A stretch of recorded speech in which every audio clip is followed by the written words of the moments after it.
got to have a concept. You have a great concept. You guys are doing it, man. And it's an honor for me to just be, you know, a small rock, man, in your mountain. I'm going to pop a top in your honor. Mr. Doc Walker blessed us with his presence and knowledge. We want to welcome in our next special guest, Haley Skarupa. She's a three-time world champion in women's ice hockey and most recently won Olympic gold with Team USA. The Cap Stadium Series is definitely my favorite, obviously. I'm a huge Caps fan, I always have been, and to be there at that game with my teammates and for us to bring, you know, our gold medals to there and share it with everyone in this area was really, really special for me, and just the support and it's been tremendous from everyone in this area, and you can feel that there at that game. Welcome to Sports on the Hill podcast. Hashtag DC Sports Without the Politics with Carol and Robbie on True Radio Network. And welcome to episode 350 of Sports on the Hill podcast. We are live on Facebook, on the show page over at Sports on the Hill podcast, or SportsOTHP, if you want to follow us there. We're also live on Twitch, twitch.tv/RobbieG_SportsOTHP. We're also live on Kick. And we're also live on my YouTube channel, which is Robbie Gross on YouTube. So you can follow us and comment on lots of different places now. This is an exciting episode 350. We're celebrating it with bringing hockey back. So we're very excited about that. We also have 2 weeks to talk about with the Commanders. We also have some exciting DC United news to talk about. We'll talk about the state of the playoffs for baseball. Right now, the Yankees are up 4-0 over the Indians, so we'll be giving scoring updates. I call them the Indians. They're the Guardians. That's not what they're called anymore. Anyway, the Guardians, they're up 4-0. And so I'll be sharing this to a bunch of different Facebook groups right now. But while I do that, I want to introduce my two co-hosts for the hockey segment. They've been on the last, I want to say 7 or 8 seasons of Sports on the Hill podcast. Yeah. And they definitely, I guess this is the 7th season I've done with you guys. And, it was our 8th. Yeah, it was on your 8th power play. Yeah. And I think that I joined you guys in your second year of doing that. So it's wild that we've been doing this for so long together. I got the blue liner on point, Gil, and I've got the mermaid, as Gil's affectionately calling her, Anna Knox. And so if you want to know about the history of why they are called those things, you should check out the first episode of the Power Play Point podcast, which is now available on all podcast platforms. And you can always go to sportsothp.com, click the podcast partners button, click on the Power Play Point podcast, and you can find them there. But with that, I'm going to say hi to Gil. Gil, how are you doing tonight? Pretty good. Great to be back on for another season, and loving what I'm doing here, talking hockey and Caps hockey with everybody in the Sports on the Hill podcast universe. Wow. It's funny that offline we were just talking about breaking Casey's heart. He's actually in chat on Twitch. And so as fitting as that, with the Harry Potter reference, also Carly Sings, who's in chat, and she just subbed for 42 months in a row, which is wild. Yikes. And she said happy 350. She's also a big Harry Potter.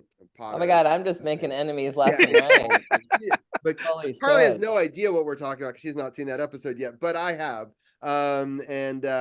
You won't make fans of me either, or friends with me either, because I am also a big Harry Potter fan. But I understand.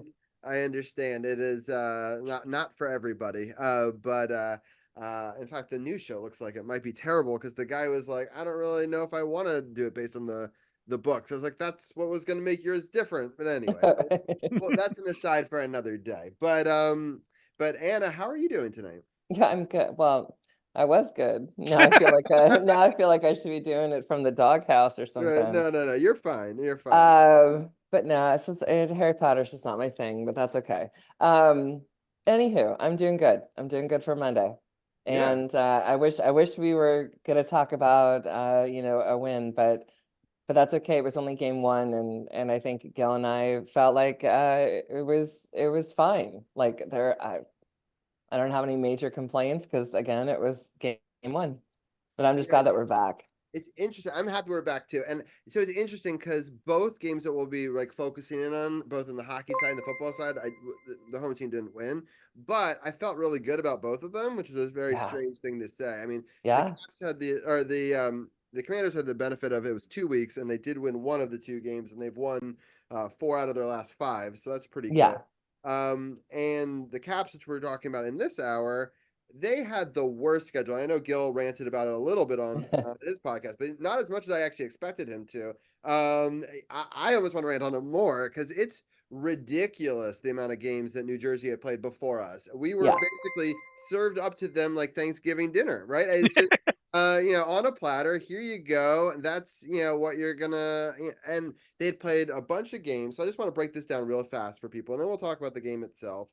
But it's really ridiculous how the disparity in the standings based on the numbers of games played. We have New Jersey, who's now played 5 games. We have the Capitals, who have played 1 game. So that's a huge difference. Now they actually won the game earlier today against the Utah Hockey Club, which I laugh at because I was once a Washington football team fan, so I understand names like that. But they played Buffalo twice, Toronto, so they had 3 games in their belt before they play us. Meanwhile, we're all coming off cold off the bench or whatever you want to say. It's a tough pill to swallow. It'd be one thing if they had played like 1 game or 2 games. 3 games in, I mean, you talk about on your show about trying to get into rhythm, and it might take a couple of games to get there, right? Yeah. They're already in rhythm. Well, and I think when we play the Knights tomorrow, I think they're already 3-0. Yeah. So the hell, like they're in their groove, and we're just like, hey. It's no fault of our own, right? And I don't like to be that guy that blames things like this because it's not really fair. You have to deal with the hands. But on the flip side, it means a lot of back-to-backs have to come later, right? Yeah. To make up for this. And other teams will get rest down the stretch after they've been banged up, which will be nicer for them, which we won't get, right? So there's these other little intricacies that are really, I would say, frustrating as a Caps fan. And whenever we do a big celebration before a game, and I love the big celebrations, I love them to death because I think we should honor our Capitals alumni and our greats and our accomplishments and all of that. But we just can't do it. Not on on one hand, Gil, of how many of those games we've won over the last 8 years, right? Like, yeah, I can count in many hands the number of ones we've lost, right? So I don't know what the exact number is, but it's not good. I can assure you that we've had this conversation many times. The Nick Backstrom one, right. when he hit 1,000 games, I think that was the only one in recent memory that they won. They won, and we didn't win it by a lot. I think we won it barely, if I remember correctly. I think it was. And I only remember that win because of the little 1K apples that were the giveaway, showering the ice as soon as. But it is ridiculous between that and we talked about it yesterday. Yeah, that just they have this fanfare and it's almost like all their energy goes into that, and then they're like, oh yeah, we got to play. They just showed an ump cam on baseball. I don't think they should have that. That is so disorienting. Like I haven't seen it. Yeah, the umpire had the camera. And I'm like looking at their perspective. I'm like, this is. I don't want to watch a fastball coming at me. It's a whole I don't know. Sorry, very distracting, and I just want to look at the glance for a second. I was like, that's so out there. I've never seen that before, but that is a choice that I would not make as a director. But anyway, it'd be like if the director of the Blair Witch Project were producing the game, right? But it's it almost reminds me of if you put a camera on a goalie. Like, can you imagine? Yeah. Like Holpe cam. I don't know if I want that. Yeah, no. It's a little much. Yeah, it'd be a little terrifying. But anyway, sorry, that was weird and interesting. But yeah. So let's get into the game. I know that we've danced around it a little bit. But we had a bunch of things that were pushed against us. Were you able to send those other 2 things that we talked about? Oh, you were. Okay, hold on. I'm trying to download 2 things real fast. And let's see how fast I'm able to do things on the fly. And Gil and I are trying something brand new tonight that I'm really kind of excited about. We'll see if it works, and if it works, then I'll be even more excited about it. But I'll try to describe it as it is and see if this works. So give me 1 second to set it up. And yeah, it's here we go. And I think it's Just two tech guys having too much fun. right, Seriously. exactly. I'll just sit in the corner. Right. So we will share. Oops. Let's try this again. Here we go. And I'm gonna do one click of a button over here, and there we go. And so Wow. I think if I play this correctly, I'm gonna move this out of the way, and now we should be able to talk about the John Carlson goal as it happens, right? So Right? Yep. That's insane. yeah. So Anna, I'll let you describe the goal, and then I will. Yeah, I show- don't even know if I can describe it as well as Gil could in this situation, because I just was excited that he got his first of the season at 10:48. We know it was Slapper, and we Mhm. know it was assisted by Dubois and Strome. But my Right. God, now that this is up here, I'm gonna Yeah. All right. I'll let kind Gil of about take it 0 for away, and 2 tonight. I'll just play it slowly, and Gil can sort of walk us through it. So people that are Yeah. watching it on YouTube now or on other things, they can watch it. And we can have Gil give the description for our audio listeners. Holy Okay, shit, go so Gil. This is like your Uber job. so so first of all, just to reveal how the hot dog is made here, what this is a capture of the new goal simulation feature over at NHL.com. Now, unfortunately, they have not incorporated it or found a way to incorporate this into the app. I hope they do. I really hope they do, because I love using the app Yeah. as much as I can over the website. But it's the goal simulation feature that you can find if you go into the game center and click on the scores, and it's a link under each goal. So this is what you're looking at here. So this is the first goal of the game, first goal of the season for the Caps. As you can see, the first part here, John Carlson has the puck. He's holding it on the blue line.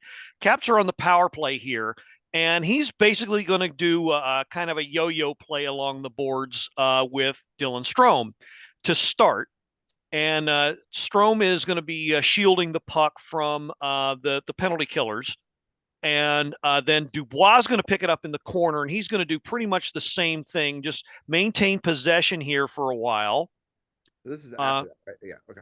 Yeah. So there's Strome and Carlson along the board. So Strome's got it now. He's going to take it to the blue line to give himself some space. Then he's going to throw it in the corner where Dubois is waiting on the goal line. And then Dubois sees Carlson, who's got all that room, as you can see, and he blasts it from the blue line.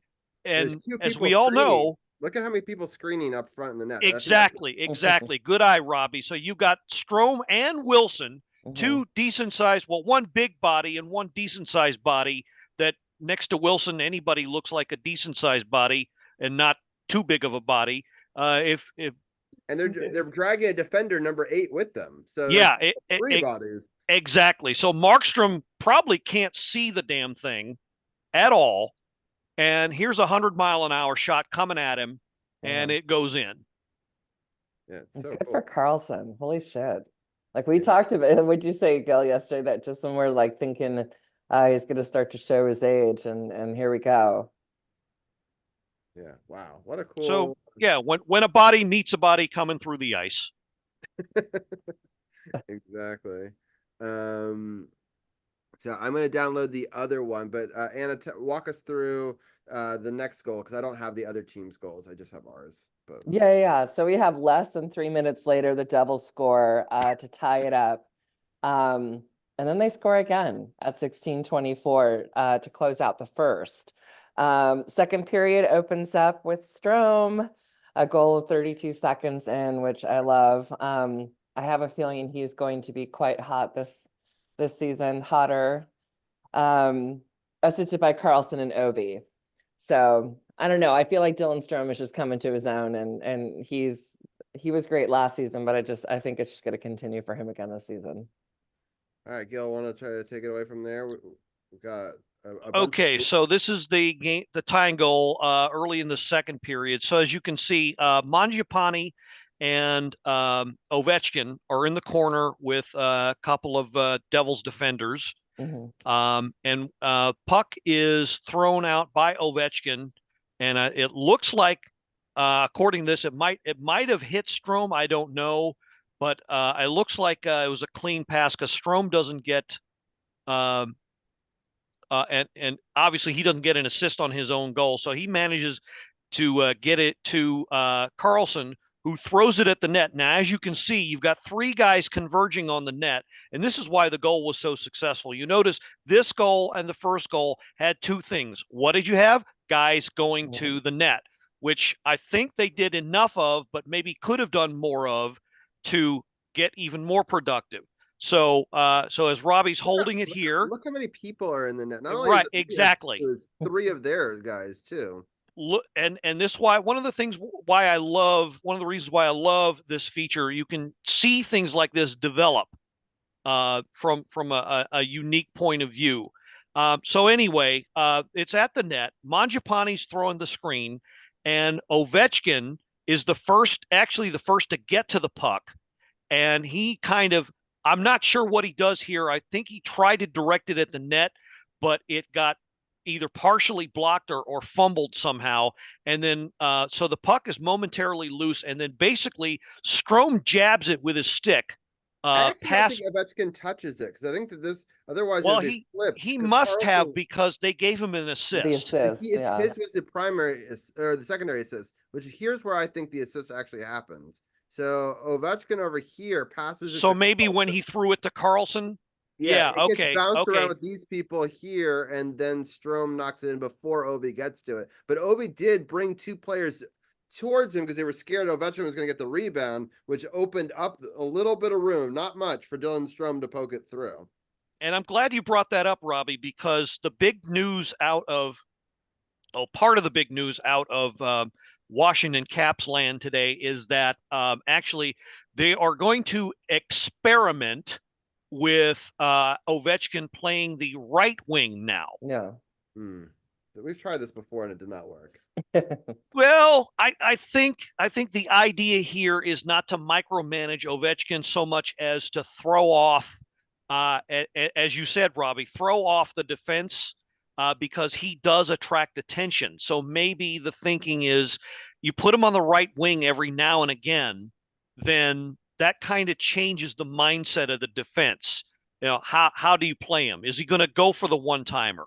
What is he going to do on that side? You don't know. Is he going to cross it up with his fellow winger? You don't quite know. So I think the goal here is to just make things a little less predictable. I get that, and I think that was the goal the last time too, to be totally fair. But I don't know. He has had so much success from one side, and the small sample size we've tried him on the other side, I've never felt that he felt natural there. And he never looked natural the last time they did the experiment. I'm not for it, but to be fair, Ovechkin himself is kind of downplaying, the significance of it, which tells me it's just going to be probably a short-term experiment. But I mean, we'll see. Maybe it sparks some success for his line mates, if not himself. So maybe he plays left wing on the first line and right wing on the fourth line, and we just have other people. And then that way it's only some of the time, right? So I don't know. We'll see how I feel about this, but it's I don't know. It's hard when somebody's one of the most successful people at a position of all time for me to be like, let's try something different. I don't know. Because I don't think that was the problem. It's the predictability thing. I mean, I think people they know exactly what he's going to do. But they knew that this whole time, and he still right. That hasn't. Maybe it's just because he's so close to this is the season, and it's who knows. I feel like this is the fastest way to make it not the season. In my personal opinion, but I'm not a coach. I just based it on the 25 seasons I've watched, but let's try something different. The phrase that has either added or taken away years from marriages. Right. Exactly. God. All right. Let's see if I can get the last, or Anna, let people know what happened after this goal because it was tied. Oh yeah. Then- So we had the Devils coming back to score twice. So womp womp on this one. But now I'm anxious to see this next graphic on this this third period. Yeah, I love this was, I mean, it's my Tommy, but this was fantastic. Yeah, I can't imagine why. Oops, hold on. Yeah, come on, I need to see the picture. Yeah, hold on. Why is this? Here it is. Sorry. Now I have way too many things open. Before I had too many things, but now way too many. So it's a difference. All right. Why is this not showing up? I literally just did this exact same thing 2 seconds ago. That was fine. Gotta love technology. Oh, here. Is it this one? Nope.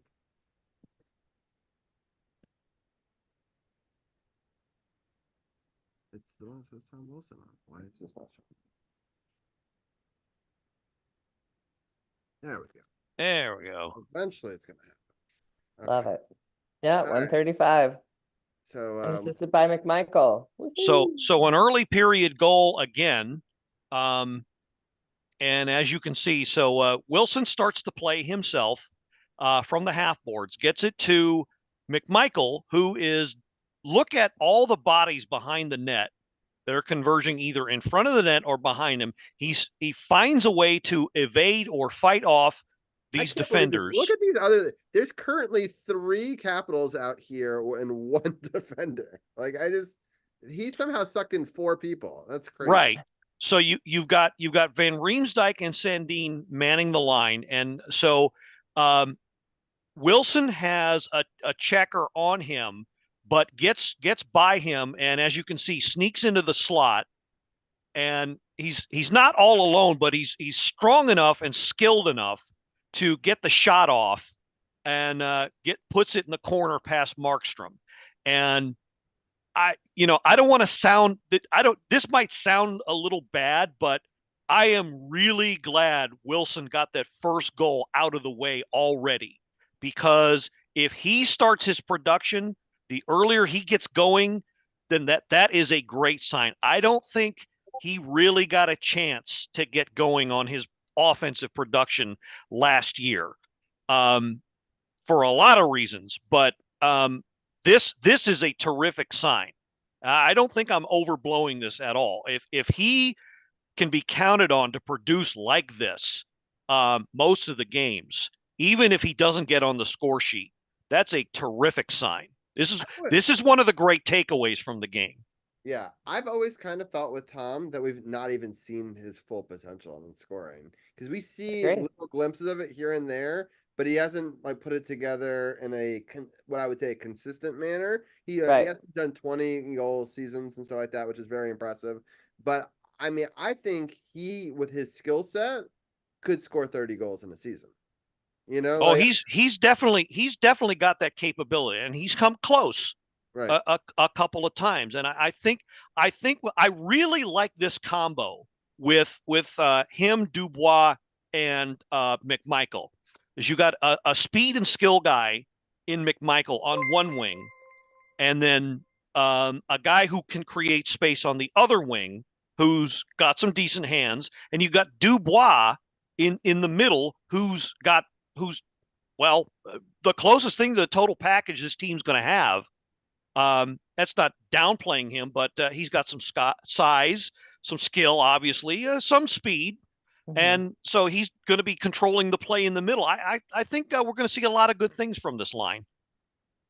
Yeah, I agree. I want to give a couple of minutes of just a thank you to all the people that are in chat supporting the stream and stuff like that. Champ subbing for 34 months will be on in the second hour to talk football with us as well. Peter the Modding Mod and just resubscribed for 6 months at tier 1, which is crazy. And he subscribed for 16 months in total. And Peter is right now he's in England, which is wild, and he just had a birthday. So happy. Or is it his? Is it? No, maybe it's his birthday now. I think it's after midnight. I think it's today. His time, not quite our time.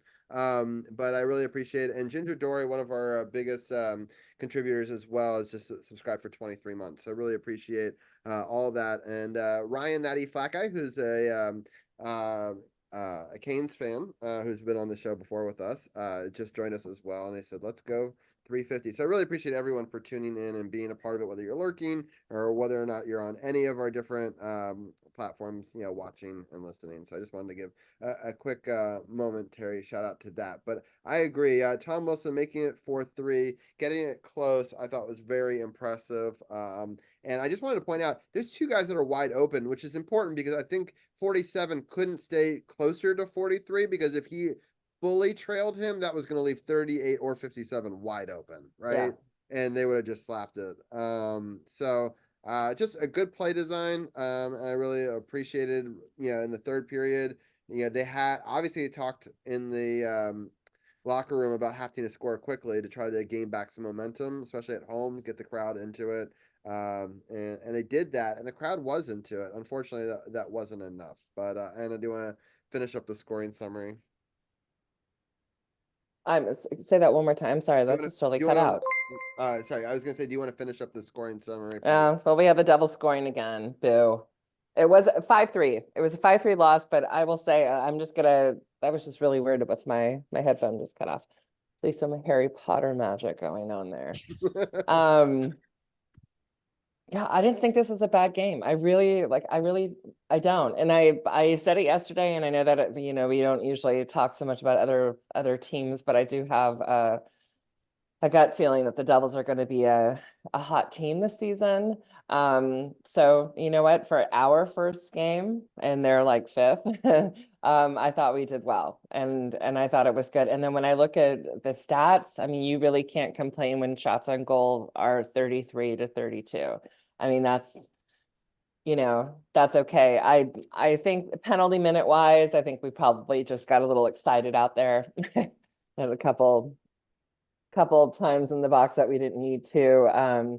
But overall, I think it was good. We did see that kind of second period dip when it comes to on the shots on goal, and then kind of bounce back in the third and a little too late. But I don't know. I'm looking forward to seeing what happens with Vegas tomorrow. Rana coming back, Logan, and just it's gonna be good. And then I keep calling him D-Mac, but I guess that's not what they call him for Dylan Mac. I like it.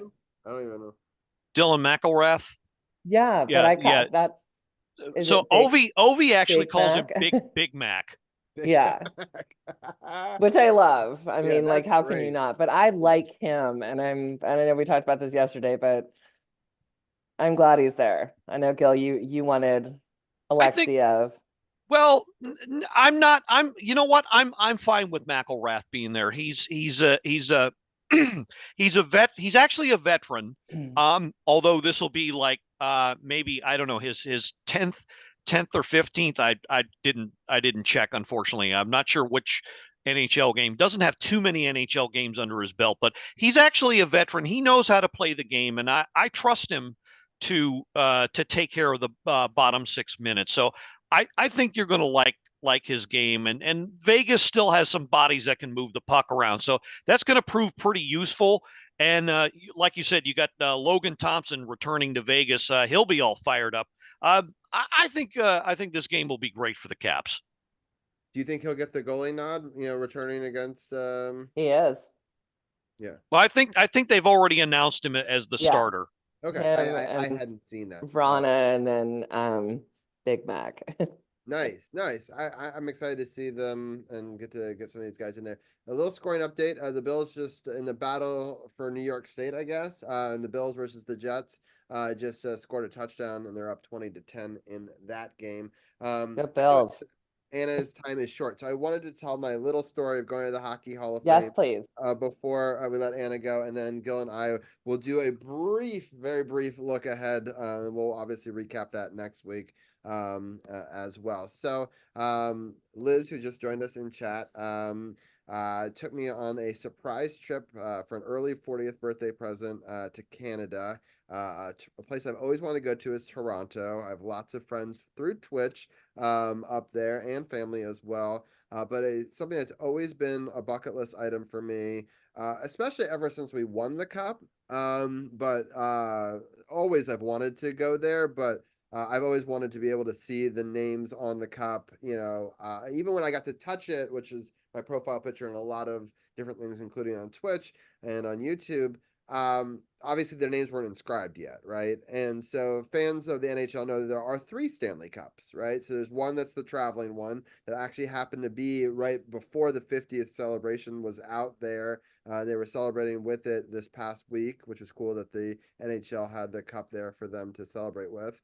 For this milestone season. There's one in the Hockey Hall of Fame, which I found out that weekend isn't always there.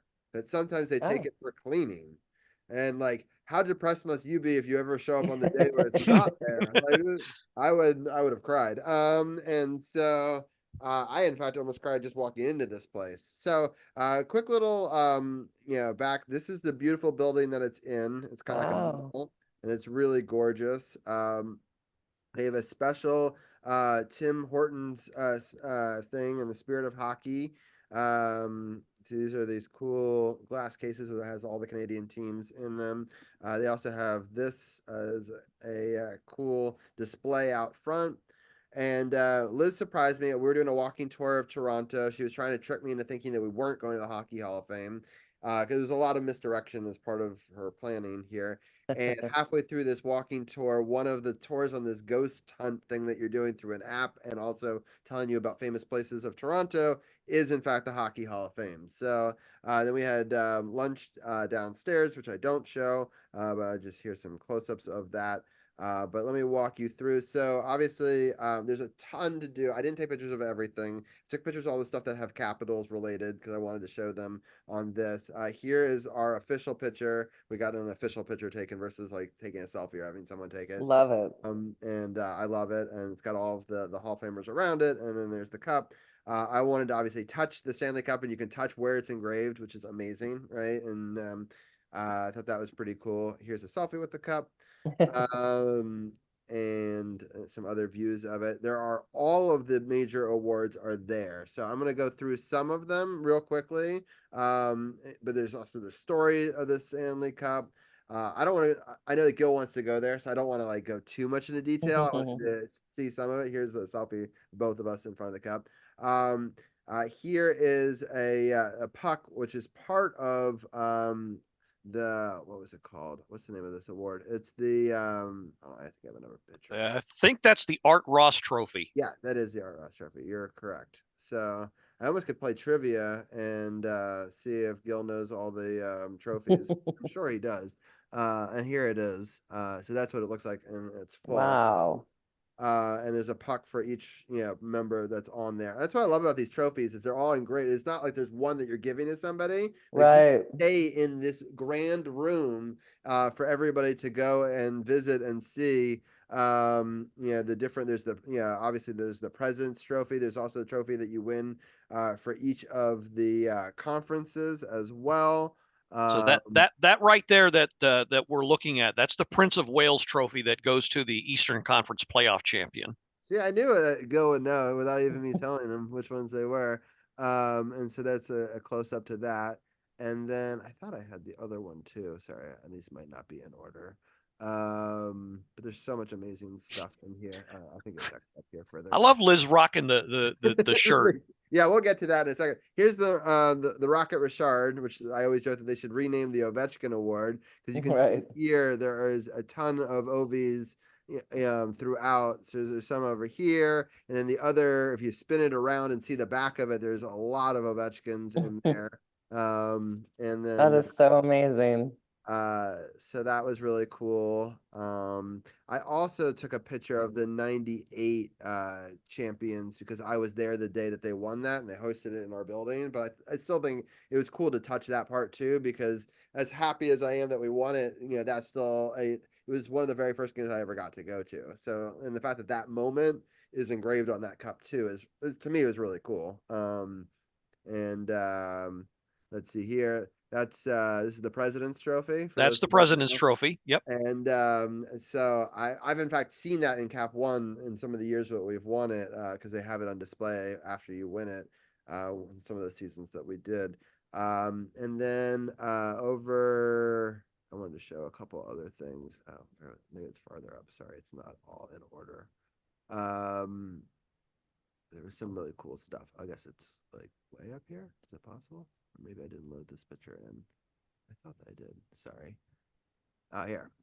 They have an exhibition now for all of the rings, Look at that. championships and stuff like that. So this talks about how it was, made, of what, the rubies and the diamonds and stuff like that. And so they've got a copy of every single one of the rings in recent memory on there as well, which I thought was like a cool. That's a new. I think it opened just maybe like a year ago. Here's what it looks like in more full. And then I wanted to show one other cool thing. Let's see, it might be up here further. I know I took a picture of it, but do I have one here? It's weird. It's like not all my pictures loaded in. But anyway, the original Stanley Cup is also there, which is a smaller cup, which is what I was going to show. I had a cool picture of Lord Stanley peering over it. I took a picture of him and the cup in a way that looked like he was leering at it. So I was going to try to show that picture. I don't know where it is. But anyway, it's not that important. Oh, here it is. I found it. I knew I took it. There we go. Cool. That is a great shot. Yeah. That's kind of like. That's a fantastic shot. Thank you. Yeah, that's why I wanted to show it. And it was right under. This was a cool shot I got too of the Ted Lindsay that you can see it up close with all of its Wow. and stuff like that. So I had a lot of fun in this room. And there's awesome things that you can do as well. You can do like slap shot challenge, and you can even do like a try to be a goalie challenge, which will probably not stop a single one. Liz stopped like one or two, so good for her. Let me see if I can actually pull one little video clip of that real fast. And here it is. I found it. Do this, and then we'll go here. We'll share. Oh, it's sideways. Of course it is. How do I? Should be a way to rotate it. Flip.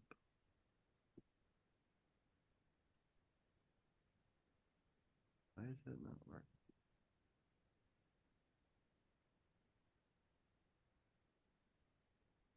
I think you want to do, I think you want to do two to the right. Oh yeah.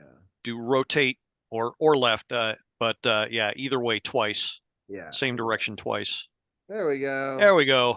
All right, so I missed a lot of these, but I got it down to the one where I missed that one. Nice. So there we go. I got one goal in. Well, that was the only one. So anyway, but I thought that was kind of a fun thing. And then they actually videotape you and they project you into the game, and then you can download that. But I've not figured that part of it out. Anyway, but Liz shot this expert clip of that, so I thought I would at least share that with our fans and stuff like that. So Nice. oops, wrong button. There we go. Right button. All right.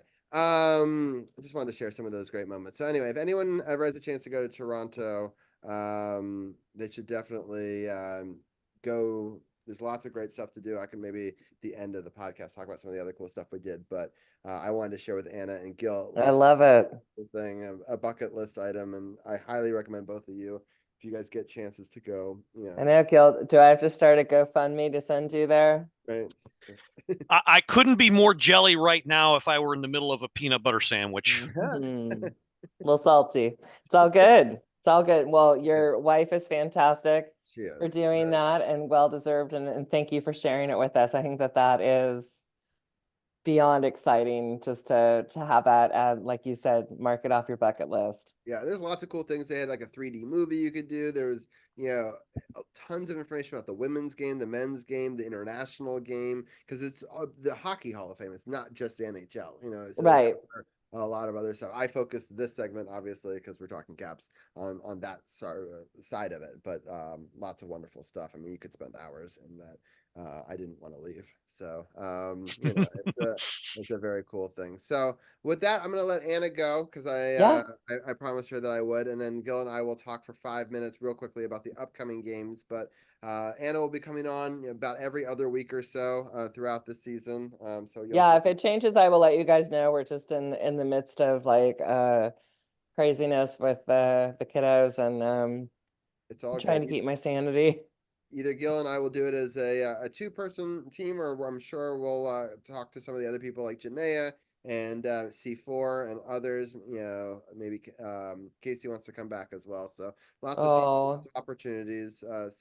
We'll definitely have anybody who wants to be a part of this, and even joining us when we have the three of us together. They are always welcome as well. So absolutely. We'll have a great rest of the show, and I will talk to you guys very soon. all right. All Night, right, Anna. take care. Bye. All right, let's go. Let's break it down pretty quickly. We got about 10 minutes left of the hockey segment, and yeah, it's just pretty crazy how few games we've played so far when other teams have played so many. We're gonna be playing Vegas next. I just want to give people an idea of how Vegas has done up until this point. They are 3-0, beating Colorado 8-4 on Wednesday, and then they played Friday, and they won that one 4-3, and then they beat Anaheim 3-1. They play us on Tuesday, and then on Thursday they'll go to Tampa and then to Florida. But yeah, that's a rough one to have to play the Golden Knights, who've been pretty good these last couple of seasons, and they don't look like they're slowing down too much. Gil, what are your thoughts on playing them on the next game on Tuesday at 7? Vegas. So Vegas will be a challenge, but it's at home again, and I think the coaching staff is already working on some of the shall we say noticeable weaknesses, aka the third line. And as was mentioned earlier, so looks like Vrana's going to be in for Milano on the third line left wing. Logan Thompson's the announced starter for that game, and he had a pretty good preseason. I think he's very anxious to prove his worth this year. So you're definitely going to get his best. I think if the Caps play a simpler game on defense, just limit the chances as much as they can. I think they got a very good shot at winning this game. Vegas is no slouch, but um, I think they might have taken a small step backwards. I don't think they added very big names. In fact, they lost one of their biggest names in Jonathan Marchessault, who ended up in Nashville. So a little bit of their punch lost, and they didn't decide to re-sign Anthony Mantha after the trade from us.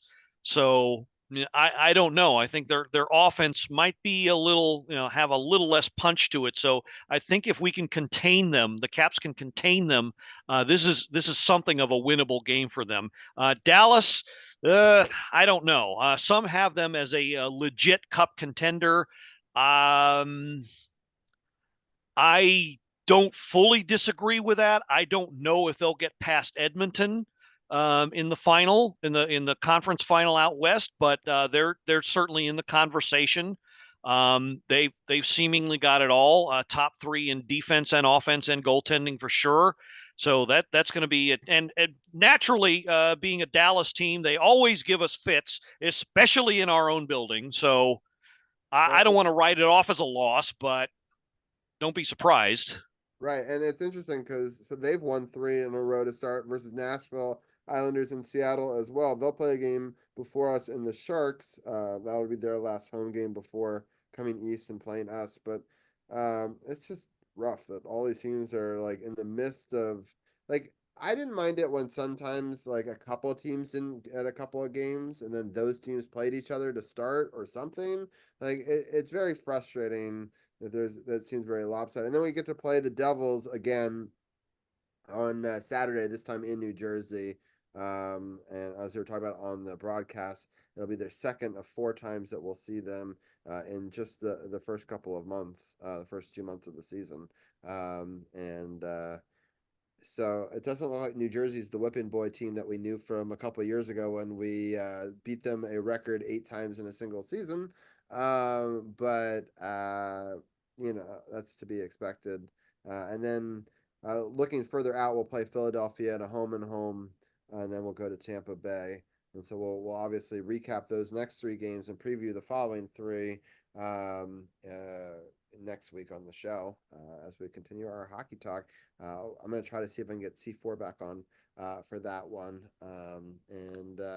Yeah, it's been an interesting start to the season. I'm excited for season 50.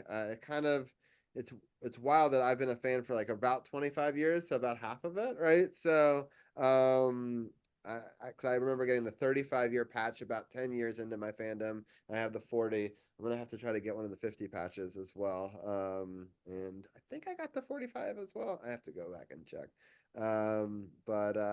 Yeah, I'm excited because for a whole lot of reasons. I mean, obviously Ovechkin's close to the milestone, but I think that this is going to be a big year to sort of see the development of the team and where it's going to go.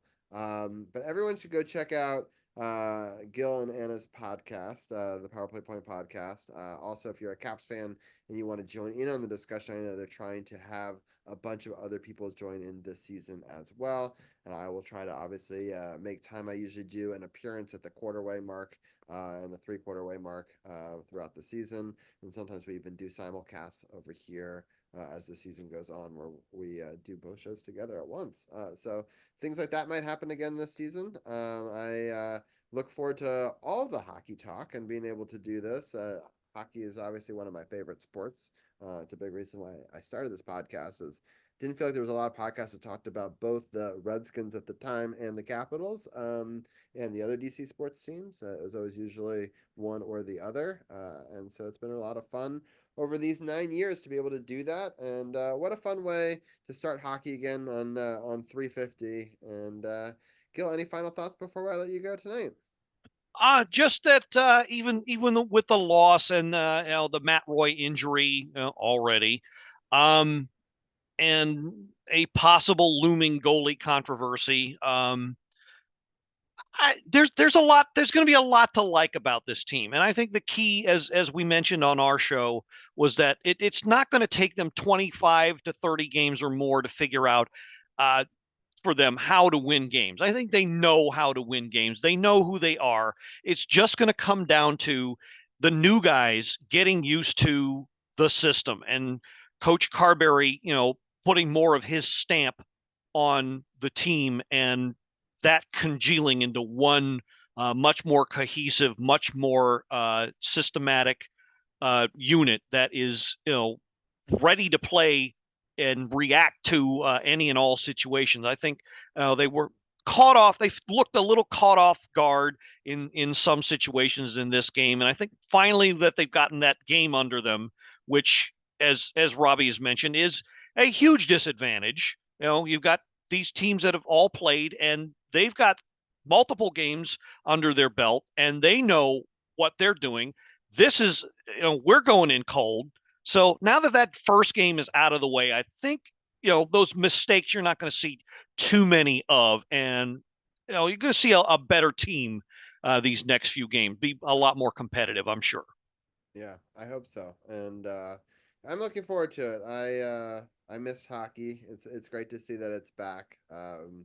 And it'll be fun to cover with you again for another season. So I really appreciate you for joining me in the co-host role, and we will continue our hockey journey together. Hopefully till Ovechkin's greatness, or maybe even hoist another cup before we're done doing these things. Those are the goals that at least I have. Hopefully the team can make them happen.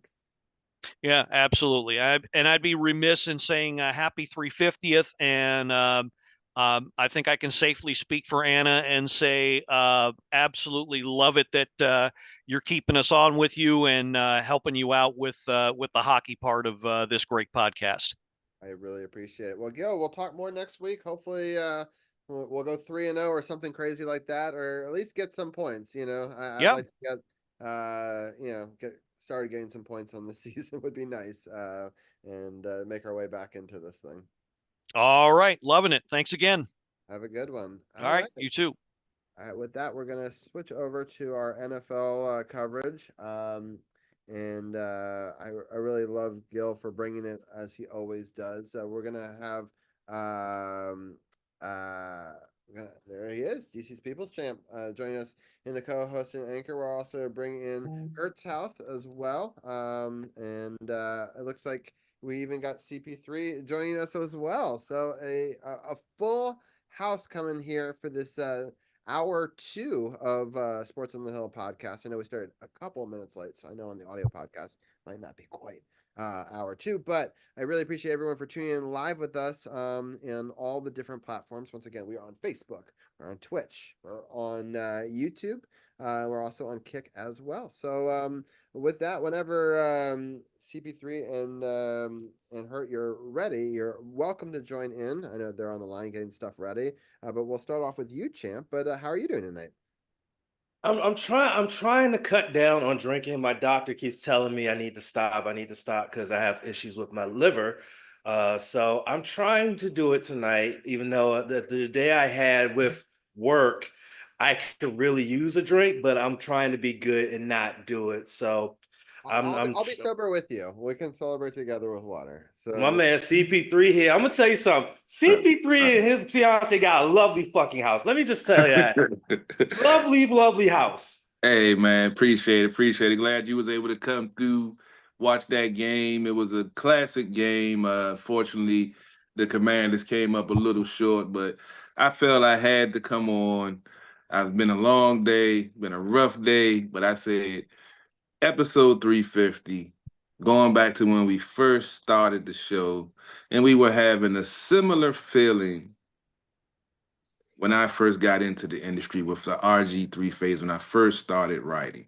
So I felt it was only just that I had to come on after we finally, after 30 plus years, have a franchise quarterback that we can be proud of, and a team and an organization that's finally going in the right direction, that, as you and myself, Champ, we talked about how this younger generation don't know how to feel about this team playing so well with no off the field distractions, no craziness in the reports or the press, and the coaches and the front office are on the same page at the same time. It's a beautiful thing to see, and I felt like I had to come and speak on this 4-2 team that has developed and come together faster than anyone has thought would be possible.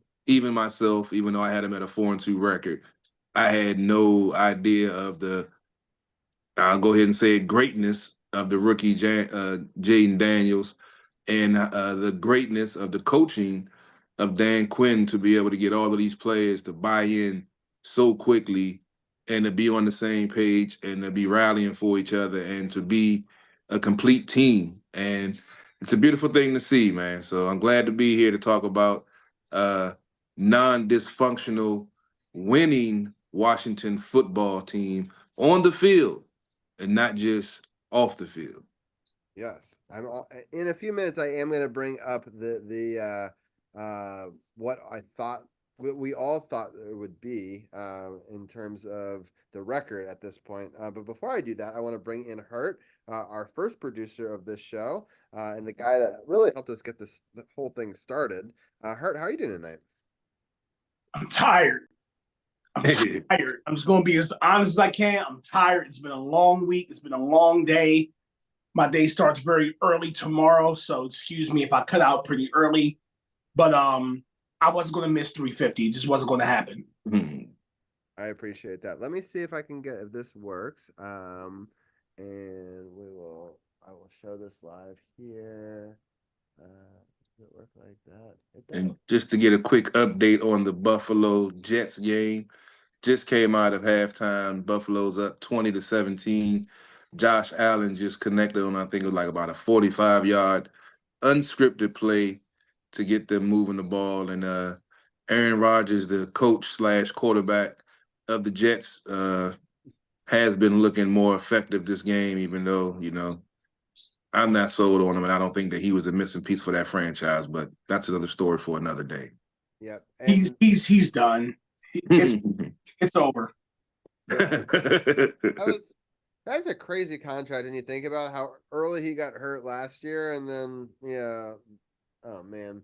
I mean, but we kind of thought that might become a nightmare pretty quickly. I couldn't believe the Jets paid that kind of money for this sort of situation. I will say a quick scoring update in the Yankees game. They are up 5-1 against the Guardians, which is hard for me to say because I keep on Damn it, Jim. Yeah. So I just want to take this time to give my daily reminder. Daniel Jones fleeced the Giants and Massage Watson fleeced the Browns. You're welcome. Right. It's true. I saw a stat earlier that I posted in one of the group chats that he's like 0 for his last, what was it, 27 and third down? 0 for his last 26 on third downs. Yeah. That's brutal. All right, real quickly, I did not have us doing this well. I had us going 2-4, right? Based on 4 wins last year. CP3, 4-2, correct. Dejanay saw it the same way I did. Hurt, 4-2. There you go. Champ, 4-2. And everyone else had them with 2 wins, with the exception of Sith, who had 3 wins. So we all had the L against the Ravens. And although I think we all thought it would be 10 points or more preseason, and we would all have been happy to know that we kept it within a touchdown now. I think that was a really important game in the sense that it showed that we are for real, even in a loss. I thought that we didn't wilt under pressure. I thought that we came back and we did well in the second half. I thought there was opportunities that were missing. We played against arguably the best run defense that we've faced. Obviously, without B-Rob, that was a problem.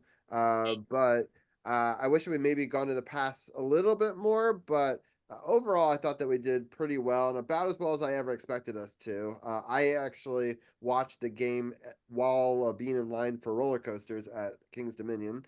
So shout out to YouTube TV. And we all next week have the win, with the exception of Seth, against the Panthers. This game reminds me a lot of like a homecoming game, though. Don't say it. Don't say it. Don't say it. I said it for CP3s. I said it to Santana Moss earlier today. I was like, everything should be good for a get back right game as long as they don't call it a homecoming game.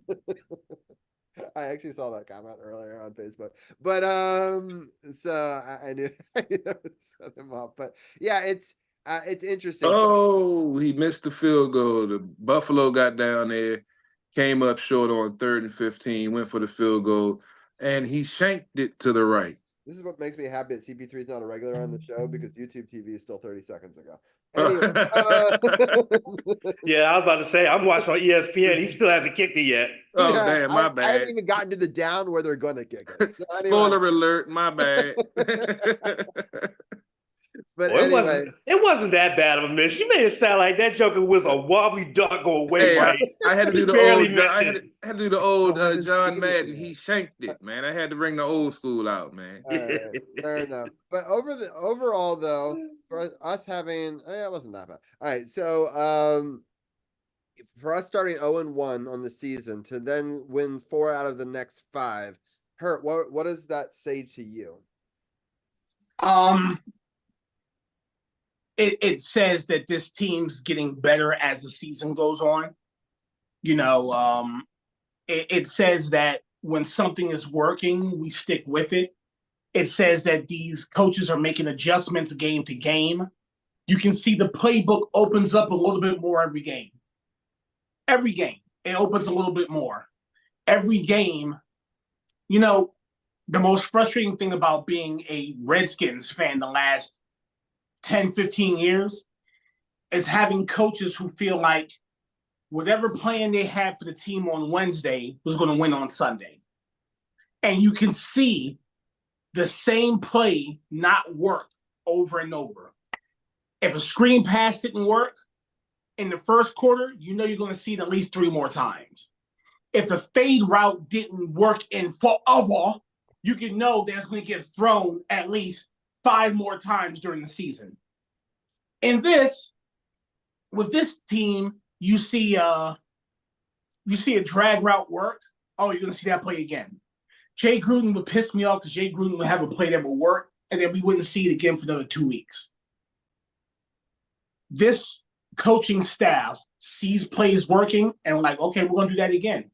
We're going to do that again. Teams do to us all the time. Teams know that drag route, like the Giants ran the same play against us every third down, and it worked every single time. It was frustrating. But now I see us doing it. I see us throwing the ball deep. It's like, okay, running plays ain't working. These screen passes aren't working. These short hitters aren't working. We're going to do what Jayden does well, which is throw the ball deep, 10, 15 yards down the field. His accurate deep ball, pause. Wow, that's crazy. It's insane. We're going to keep it professional. And that's it's just, it gives you hope. And RG3 said it, and people hate it because it came from RG3, but with Jayden Daniels, it feels like this team can be competitive with anybody. With anybody. If we can be competitive with the Ravens, that's going to be by far the hardest game we have for the rest of the season. Now, the Chicago game doesn't look like a walk. Our divisional opponents, no matter how bad they look, they're always going to play us hard. And Atlanta's going to be fighting for something hard by the time we play them. This schedule hasn't guaranteed us anything. We just had a good start. If we play the way we've been playing the last couple of weeks, we're going to walk into the playoffs. But if we can continue to get better, we're going to do something more special. I know a lot of people have been down on Jonathan Allen. I'm glad you feel that way because now we've heard that he's out for the season. Let's see how we do without him. Yeah, because I know he wasn't doing anything flashy, but I think part of our strength on defense was the fact that we had so many players that we could rotate around, right, and be fresh. So now you take one of your number ones out, next guy's going to have to move up. They're not going to be as fresh, right? And the next guy's not going to be double teamed. Jonathan Allen and Deron Payne get double teamed every down. Thank you. Thank you. They see the lack of tackles and the lack of step. There's a reason why, Chase Young and anybody else who was on the edge, including the guy whose name I can never say right, I'm not even going to pronounce it.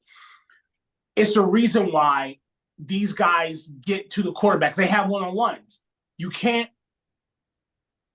There's going to be less of those now. There's going to be less of those because you're not going to have to double team whoever's coming in behind Jonathan Allen. It's not going to happen. Yeah. What's the chances? Because they traded Ridgeway, and I like Ridgeway, but they're barely using him in New Orleans.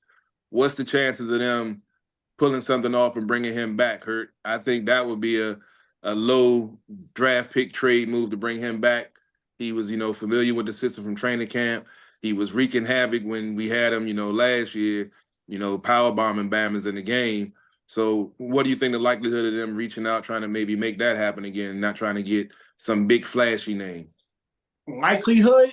I mean, I don't know how this staff works. I would love to see that. I mean, it might cost us. You got to give New Orleans a little bit more than they gave us, even though they're not using them. They gave us a 7th. You got to give them a 6. You got to give them something. We're in a position of need right now, so I don't see an issue with that. Yeah. So we gotta do it. We gotta do it. I mean, I think that makes the most sense. But if you believe in who's up now, the thing is, we've been deactivating defense. We've been deactivating starters. Yeah. And they've been saying it because they want to rotate so many defensive linemen. Mm. We're gonna find out if that's true or not. Because I think now you're going to have to – I want to get this right. You're not going to be able to use that excuse anymore because there's not going to be as hard of a need to – like you said, next man up's not going to be as fresh. You said that. But the truth of the matter is there's also a rhythm. And I can tell you from playing defensive line and offensive line, there's a rhythm you get into. Mm-hmm. Yeah, you want to get a proper amount of rest, but you also want to play a certain amount of downs. Mm-hmm. So I think you maybe don't sign anybody. I think you focus on another position of need, like cornerback. You get one of these guys who are sitting on the bench somewhere, and you overpay them for 1 year, just for the rest of the season, see how they do. So you really think the cornerback position is a need position that urgent? I feel that St. Juice is coming along, but he always gets the matchup on the small, shifty dude, which is not his forte. I feel like Mikey should have been on Zay the whole game. I think we have the players on the team now to develop into quality without spending big money on some, late 20s, early 30s cornerback that might mesh with the team and have the same goal and same hunger that they have, the way that the chemistry that they have right now. I don't think you lose anything by bringing in somebody in the camp to give them some competition. I don't think you lose anything. Okay. Worst come to worst, you paid $5 million for somebody, and he knows it's a tryout for other teams, possibly us. Mm-hmm. Worst thing is, it doesn't work out. So what? He gets deactivated on game day. The best case scenario, he pushes some of these young guys. They're looking over their shoulder a little bit because what's happening now ain't working. Yeah, true. I agree. That's what Whit's saying. Nobody's stepping up. He's done, but he is a liability. He's a liability right now. They know exactly who to, like you said, he always gets stuck with this shifty dude. They know who to put on him. They know who to put on him. You think safety might be a better position for him with his size? No, I don't think so. I think not in space. No. I think he has to stay in his position. He just may be better at zone than he is at man. No, definitely. That's the problem, because we've been playing a healthy mix of both. But whenever he's in man, he's getting burnt. Yeah. I feel like he doesn't have the confidence to look back for the ball because he's always in good position and he's getting beat by well-placed balls. Take it as you want.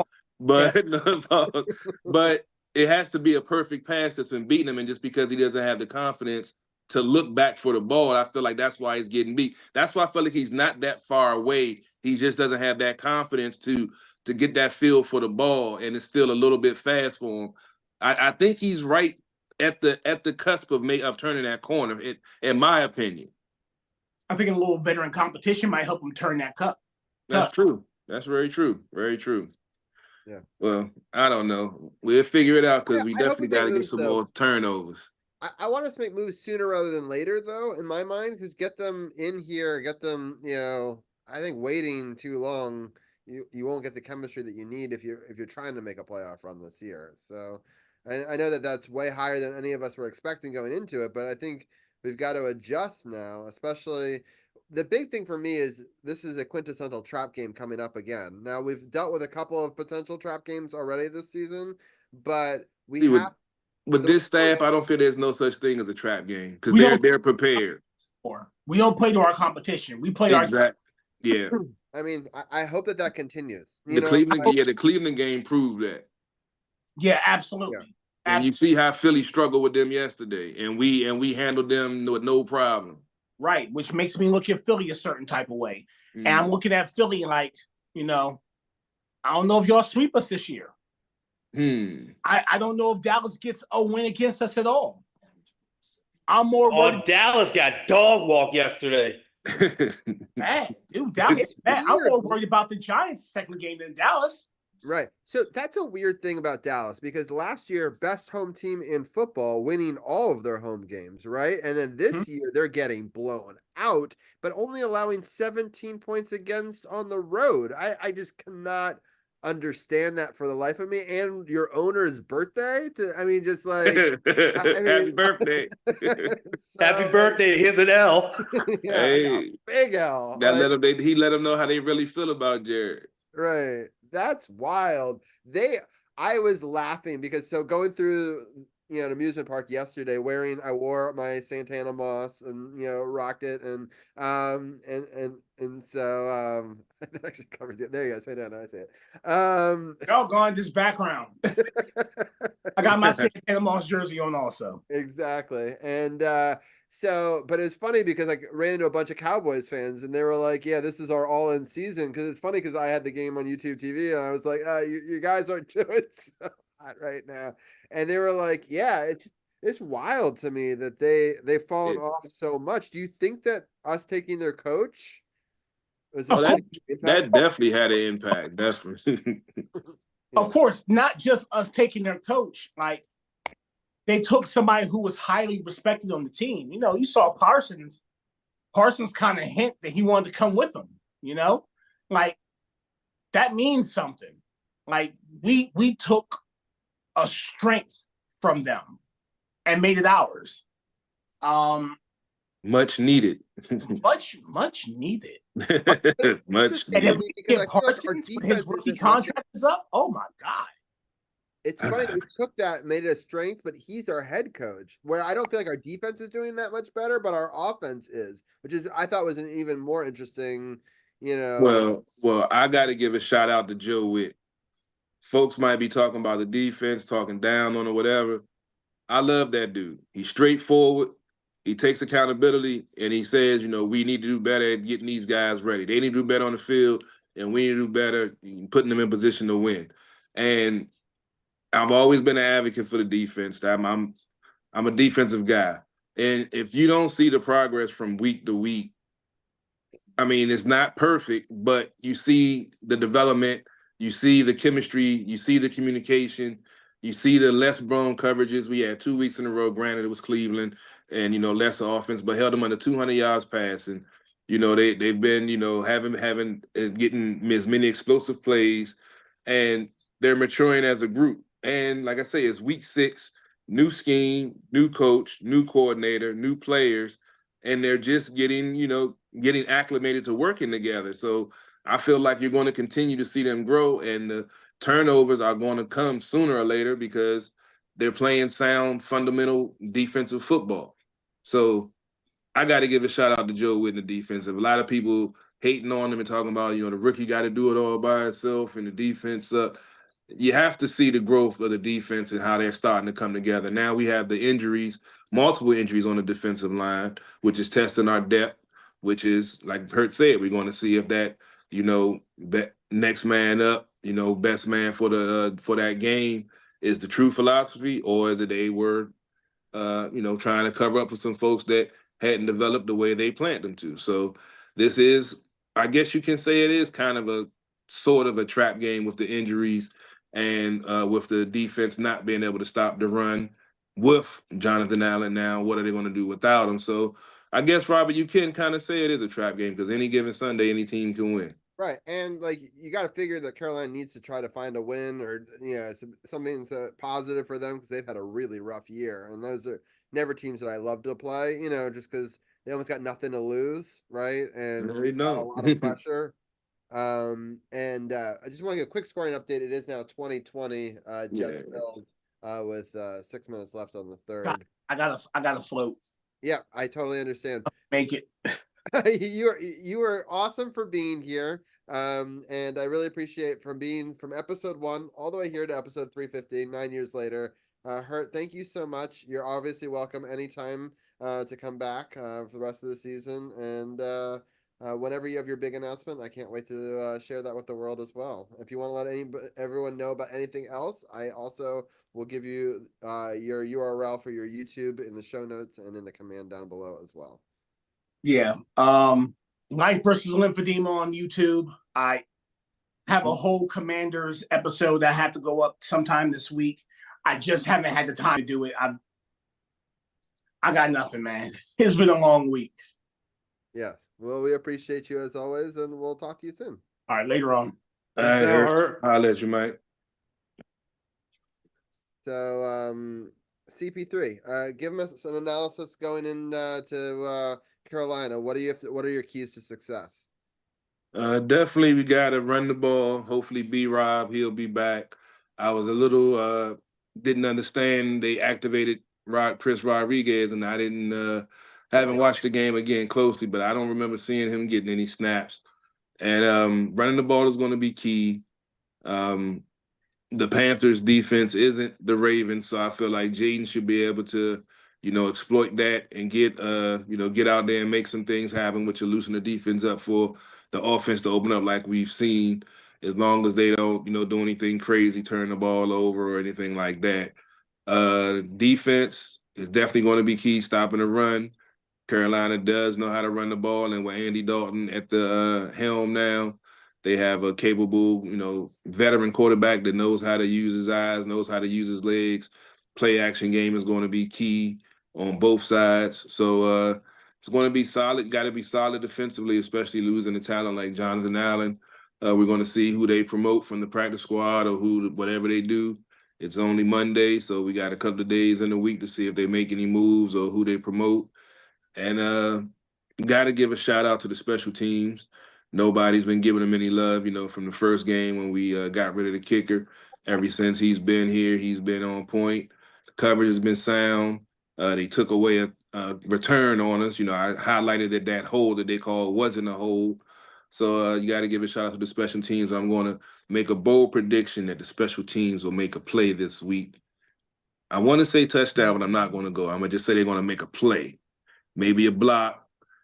If they take a touchdown, I'll be happy, or maybe a long return or something. But I feel like the special teams is ready to make something happen. But I think that this is definitely a winnable game. I don't feel like they're going to, overlook them or, think it's a homecoming game, so to speak.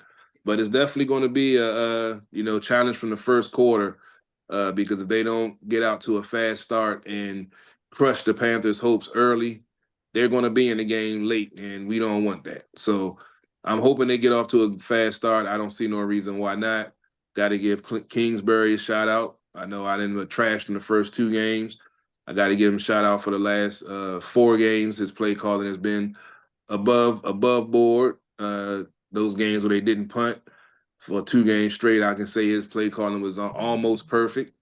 But I will say in the game yesterday, I wish we would have saw more play action pass, because I felt like that could have been the difference in a win or loss, with Baltimore having the bottom ranked defense and passing, even though they're not the same team that started the season. I felt like they were so stuck on the run. If we could have, did a couple of more play actions over the top, I think we could have, had more explosive plays, and then we could have balanced out the time of possession a little bit. But can't look back, looking forward. I say we're going to win, but they definitely going to have to come out there ready. The crowd's going to be live. I'm definitely going to be there.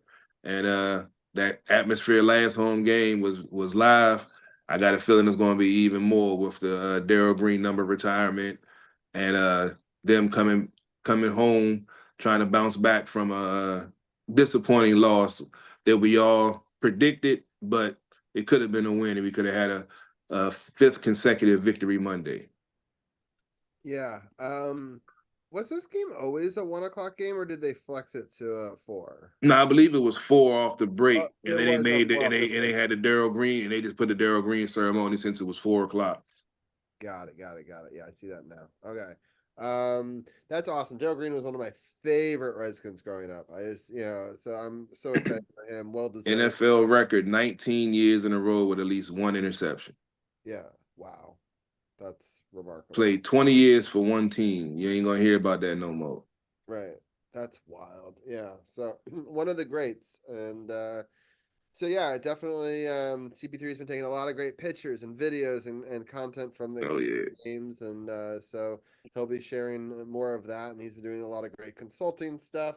So social media. So if you need anything, pictures, social media, talk, all that sort of stuff, CP3, even though he's not always on this show all the time, he's behind the scenes doing lots of great stuff for the network and for the show. And I'm so happy you were able, I know it was a long day to make time for us to celebrate 350. It's pretty incredible that we're here 9 years later. Carol, I do hope that the Commanders do a better job of having a ceremony and not have that influence the game. We were talking in hour 1 about how rare it is that the Capitals celebrate something and they actually get a win. Like, it almost seems like they celebrate something and we lose after that. So, and I have to say, in the past, Commanders have done these homecoming things with these things before, and it hasn't worked out well. So I hope that we can sort of break that trend a little bit. And, for someone as special as Darryl Green, get a big time victory. And hopefully they really, lay the smack down on them, like prove that you're mad, prove that that was, that even though you played well against one of the best teams, that wasn't enough, right? That's what Candy Waller has been saying, is that the team was not happy, with their performance after that. And in previous years, they might have been, right? And so hopefully that culture is changing. And Carol, any final things you want to let us know about before we let you go? No, I'm about to bounce. I got an early start tomorrow myself. You can check out SportsOTHP Consultant LLC on Instagram and on Facebook to check out pictures, videos, segments I got. Be on the lookout. I got a lot of things going on with, if you've seen my page, The White George, social media influencer. Make sure you go check out his page. We got some big things going on. You're going to see me in different places all over the place. More places than you see me now, but just be on the lookout. Got a lot of things going on. I really can't talk about my professional business because constraints on my profession, but always taking pictures, always love engaging with sports. Don't do it as much, but you can always inbox me on Facebook. I got a couple of folks that still hit me up that have been wanting me to come back on. So I say, I definitely had to jump back on for 350. And y'all have a great rest of the show. Appreciate all of y'all and all of y'all do. All the years y'all been here, all the coverage y'all have given, all of the insight that y'all have given over all of the decades, and almost a decade. And like I said, I'm talking to some of the players now, trying to get some things. So definitely, if I can get some things lined up to get some of these ex-players that I'm talking to now, maybe to make a guest appearance or get some event, something for you guys to come on out to. Best believe I'm gonna make it happen because ironically, now that I'm not doing the show, I'm meeting more athletes than I was when I was covering the team. So be on the lookout. I got some things cooking, and Sports OTHP, man. I appreciate all you guys and all you do. Sounds good. Hey, Carol, I'm gonna see you in 2 weeks, bro. Oh yeah, no, all right, bro. I'll be here. I'll be at the game next week, but I'll be here as always, grilling, chilling, hot food, cold beer, and some good football. So wait, the following week we have the Chicago game, right? Oh, the following week is Chicago game. Okay, so that's a home game. So it'll be the week after that. I'll see you in 3 weeks then. Yeah, 3 weeks. I was gonna say I'm gonna see CP3. I was like, "Are you coming, champ?" Oh yeah, that's right. Yeah, that's right. Robbie, yes, Robbie will be at the Commanders Field for the first time. Yeah, the Northwest Field, I should say. I'm sorry. Yeah. For the first time.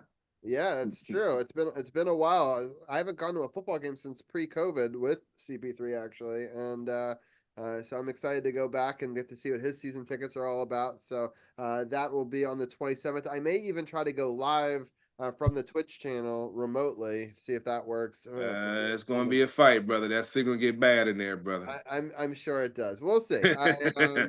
But I'm so excited to get to catch another game with Carol, and we'll definitely cover this game next week, and then preview that Chicago game, and then it's gonna be interesting because Chicago's kind of heating up through the as the season continues. Yeah, they're definitely playing some good ball.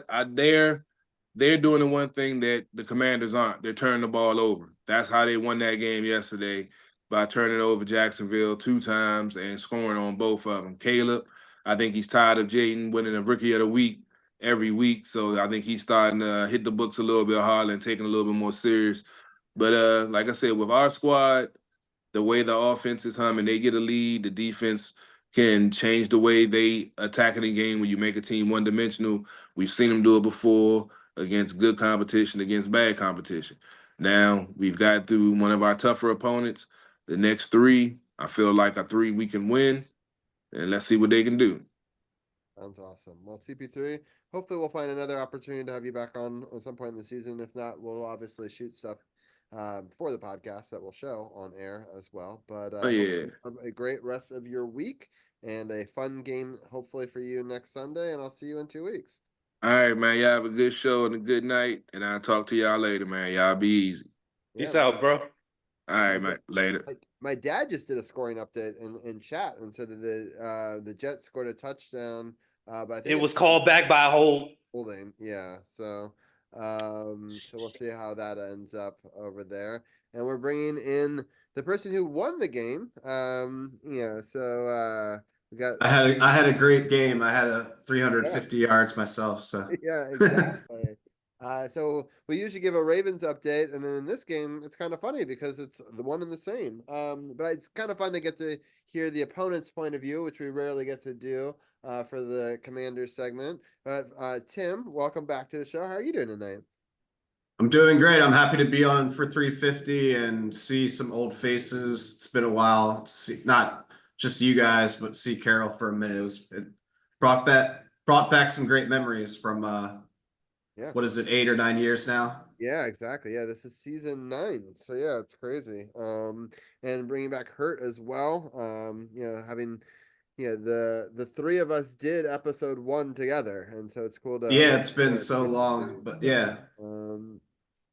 So yeah, I mean, I thought the Ravens played a great game. They played well within themselves. Obviously, a couple of mistakes early with the turnovers, but I thought the Ravens really just played smart football. Really, time of possession. I thought they played a really smart game just to try to, because I think that's what the Commanders have done so successfully over the previous 4 weeks. Was really controlling the time of possession and not giving the other team an opportunity. And I thought that you guys did a really good job about that. What were some of your thoughts on the game? Yeah, I agree. I thought the game plan was pretty strong from the Ravens' perspective, just to make sure that they established the run a little bit early. And then when Washington decided to stack the box some, that's when the passing game went off a little bit, especially with Zay Flowers having his best game of his career. So I think the Ravens are always their best when they start with the run and then they work in some play action pass to work off of the successful run game. So I thought offensively, outside of that early interception first drive, they played really well. I think they scored on all but 3 drives. So very efficient offense. I thought the defensive game plan was pretty good. Obviously, not as great as the offensive game plan to just hold the ball. Mainly just because I think the Ravens got some pressure on Daniels, but he doesn't really get rattled that much. I thought the Ravens allowed him to, obviously get a lot of third downs and those 2 huge fourth downs. I would have liked to see a little bit more pressure, but I feel like the Ravens basically had to choose between blitzing Daniels and letting him get out of the pocket and scramble for first downs, or just kind of blitzing him to get him off of his main line and scramble a bit, but have a spy so that he couldn't run. And so I feel like the Washington's offensive line is pretty solid in general. They generally protect the QB well, and Daniels is, he's unflappable. So my one complaint is really the pass defense. Not that that's the usual issue with the Ravens this season.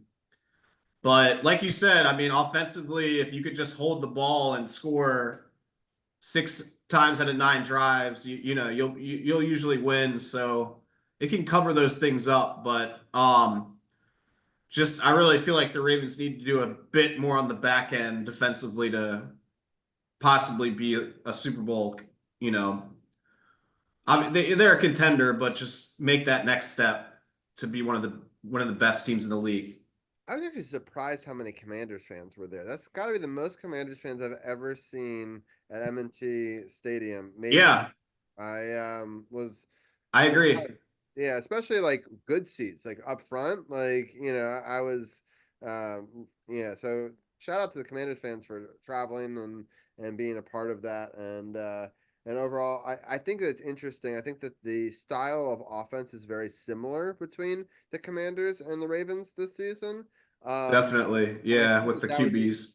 A huge help for the Ravens D because they probably see that style of offense a lot, and so I think they're uniquely prepared, right, for that. I think that might be part of why they have one of the better run Ds in the whole entire league, is that every day in practice they have to practice against some of the best, right? So Yeah.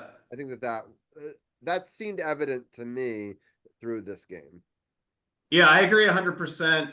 Like you said, just being able to go against Lamar in practice, that helps you prepare for Daniel's scrambling ability and just having that extra component. I would also say, though, one reason why I think Washington kept it close and was very competitive is, they also, I think, especially, you see Lamar's record against the NFC. He's only lost one game ever. I think a lot of that is just the Ravens are hard to play against unless you're used to it. And that's why I think the Steelers and those types of teams play them tough, because they know what to expect. Washington, though, it has to go against Daniels in practice. So I felt like, obviously Lamar did a lot, especially in the air, but I felt like he didn't run as much as he could have. And actually, if you take out that one long run in the fourth quarter, his average rush was like less than 1 yards per carry, because Washington was able to stop him for negative yards a couple times. So I thought that was one decent part of the Washington's defense. But like Carol said, I mean, those injuries plus, I think clearly one of Washington's weaknesses is just run defense in general. That was just too much to, for them to overcome. But they did some things well on defense. I mean, I agree that they made strides. Our run defense is much improved from last season, I would say, but Henry's a beast. It's just hard for anybody to stop him. And yeah, that's true. And that's why I think he will break a lot of the NFL records for most 100-yard carries. Well, I think he has a chance at it at least. So yeah, I hope so. He's got to stay healthy, but he looks great. I mean, I can't believe all the teams that passed on him. I understand he's an older running back, but everybody says Dallas could have had him. They passed, a few more teams. So my dad is ahead of me in this baseball game, and unfortunately gave Tim very bad news. I'm assuming Yankees won. Yes, they just did 5-2. Yeah, I mean, I knew it wasn't close, so I wasn't like holding out hope. But man, I don't want to see a Subway Series. I know it's fun for like. It's funny, a lot of Yankees fans don't either. I was talking to Scott Firestone Drums about that. He's like, I don't want to see the Mets. So, but my dad, on the other hand, did want to see a Subway Series. I talked to him about that earlier. I do want to get Champ's thoughts real quickly on this game. It's interesting now that we don't have to use a practice squad quarterback to simulate what the other team is doing, that we could do that with our actual quarterback. And that's kind of exciting. And I do think what Tim was saying before, that was helpful for us, at least stopping the run. Our real weakness in this game, from my perspective, was the pass defense. What were some of your thoughts? So one of the things, something that no one has brought up that I kept thinking about this entire game. In years past, one of the things that we would notice from this team is little adjustments made when it comes to the game plan. And sometimes when they start to get down, even if they're down a lot or a little, they seem to lose their fight and just want to just go through the motions. But I don't see that in this team. They actually went out there and kept grinding and fighting, which is why the score was as close as it was, because they never gave up the fight. And I think that is a credit and a testament to this coaching staff and bringing in a new culture to this team.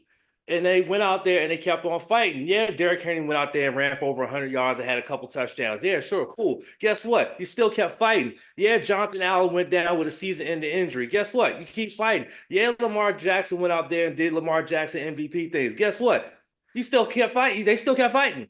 Jaden Daniels went out there, had another clean game, no turnovers at all, no turnovers. Yeah, we had a couple punts, but Trustway once again showing why he's the MVP of the team with his punting. A lot of those punts end up inside the 20-yard line, giving them long field position to play from.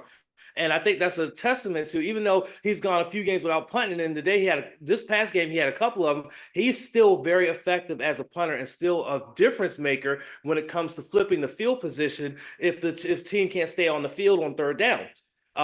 So this was a good litmus test of how this team can perform against a quality opponent like a Baltimore Ravens. And no, this isn't a moral victory. Even London Fletcher said it, like a lot of players don't see it as a moral victory and everything. He said he went back and watched and said we didn't do very well on offense or on defense. I kind of have to disagree with him, but I understand he's a former player. He would know, but I have to disagree with him. I think that the team did a lot better than people were expecting against a team like the Baltimore Ravens. And so that's why we didn't win the game, but you gain a lot. You gain a lot of experience from playing a team like this. And the next time that you play a team of this caliber, you're going to know how to play up to that team and be able to not only play with that team, but beat that team. And I think that's what we saw here. Now you got Carolina coming up, and everybody's looking at this one and saying, "Oh, this is a wash. This is a W right here." Don't be so sure about that, because ever since Andy Dalton came in and started over Bryce Young, that team's been different. Okay, that team's been different. Andy Dalton is a veteran. He's been around the bush. He's been a first round draft pick who had the keys given to him off day one when he was in Cincinnati. And so he understands what Bryce is going through, having been number one overall pick and basically had the kingdom thrown at him, and he wasn't able to handle it. But Red Rifle, man, I'm telling you, he's still a very skilled quarterback. He still can do something with this. So his defense, Joe Witt is going to have to definitely scheme up a very solid defense to face off against this guy and whatnot. And Cliff Kingsbury is definitely going to scheme up a really good offensive plan if they are going to be successful on the day that they're honoring one of the great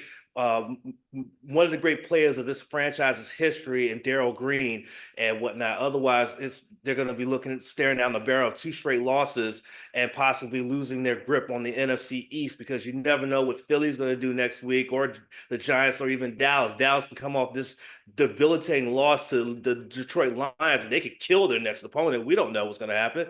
But either way, this next week is going to be very, very critical. And we'll have to see what ends up happening. Yeah, I couldn't have said it better myself. It's gonna be interesting to see how this goes. This Jets Bills game has gotten very chippy, and there was just an unsportsmanlike conduct penalty, and man, they're showing all the different times where these two teams have just like jawed at each other and gotten in each other's face. There's a whole package ready for it. But this was they had made it 3rd and manageable because of the unsportsmanlike conduct. It made it 3rd and 21, I want to say. They were able to get 6 yards back with 4th and 15, and they had to punt it back to the Jets. The Jets will get the ball, and at their 25, he spins out of a tackle and just gets walloped at the 35, and so that's where they will start. 14 minutes left in this 4th quarter here, and yeah, it's been interesting. I am going to pull up the upcoming schedule real fast. I'm going to go through it and talk about some of our thoughts on the upcoming week. But I will give Tim any final thoughts on this game before we switch over. No, I'm just glad that the Beltway Bowl was the matchup of the week. We got a great TV crew. Like you said, a lot of Washington fans. It was just great for the area, and hopefully one day we'll play in a Super Bowl. Yeah, that would be amazing. Yeah, it was really cool because that's a great point, because it's rare that our game becomes like the game that everybody wants. There was a bidding war for it. There's, and I think it was ultimately a much better game than the Cincinnati versus the Giants game. Oh, like that was a stinker. I don't even know why I watched that. I guess just because I didn't football, watch it. I knew it was going to be terrible. But it was kind of great. I honestly liked watching it in line, because I had all these like 40-minute, 30-minute, 40-minute lines waiting for roller coasters. So I was just watch it, and then I would put it in my zipper pocket, ride the coaster, and pull it back out. And it was on DVR, so I could rewind and see whatever I missed. And it was so shout out to YouTube TV. It's a great investment. All right, let's talk about. I'm going to pull up the schedule here. We're not going to go just for timing circumstances. Not going to go over last week's games, but we're just going to look ahead. I did do fairly well. I got this game wrong, the Saints game, and I did get this Chargers Broncos game that I went back and forth on a bunch of times. I really didn't get this Cowboys game right, and I did have the Bills winning tonight's game, so we'll see if that holds true going forward. I have fallen off. I had a really bad week the previous week in the pick'em. All right, so the Thursday game is the Saints versus the Broncos. I think the Saints are going to use this as a get back right game. Oof, both of these teams are really terrible. Some terrible first two games. Yeah. Oh shit! I didn't realize I went 11-1. I would have probably went 12-1 had I picked San Francisco and Seattle. I didn't pick anybody. Oh no. Yeah. I think the only one I missed was the Commanders game.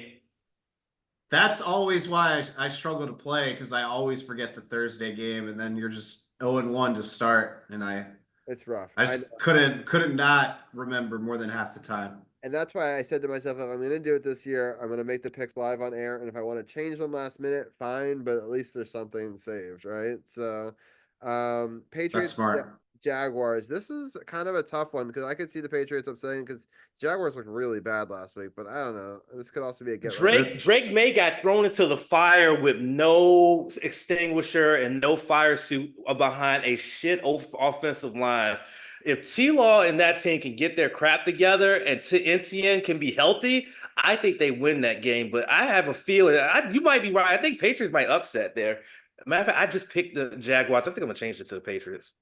Yeah. Remember, it's in London though, so the Jaguars have that weird home advantage. They get the home advantage because they've already been there. So I mean, not and that and then also Jacksonville staying in London for the extra week just because they have that game, whereas New England has to travel over there, so they have to get used to the time zone change. While Jacksonville's already going to have a weekend with that time zone.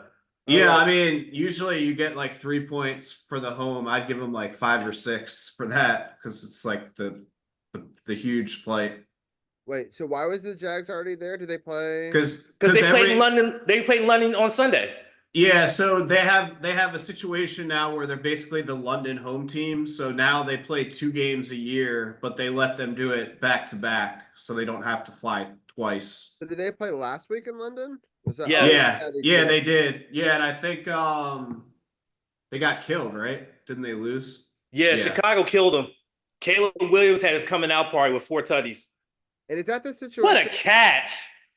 Where they play at both stadiums, right? They play one game in each stadium, I think. Yeah, it's like Tottenham and probably where Manchester United plays.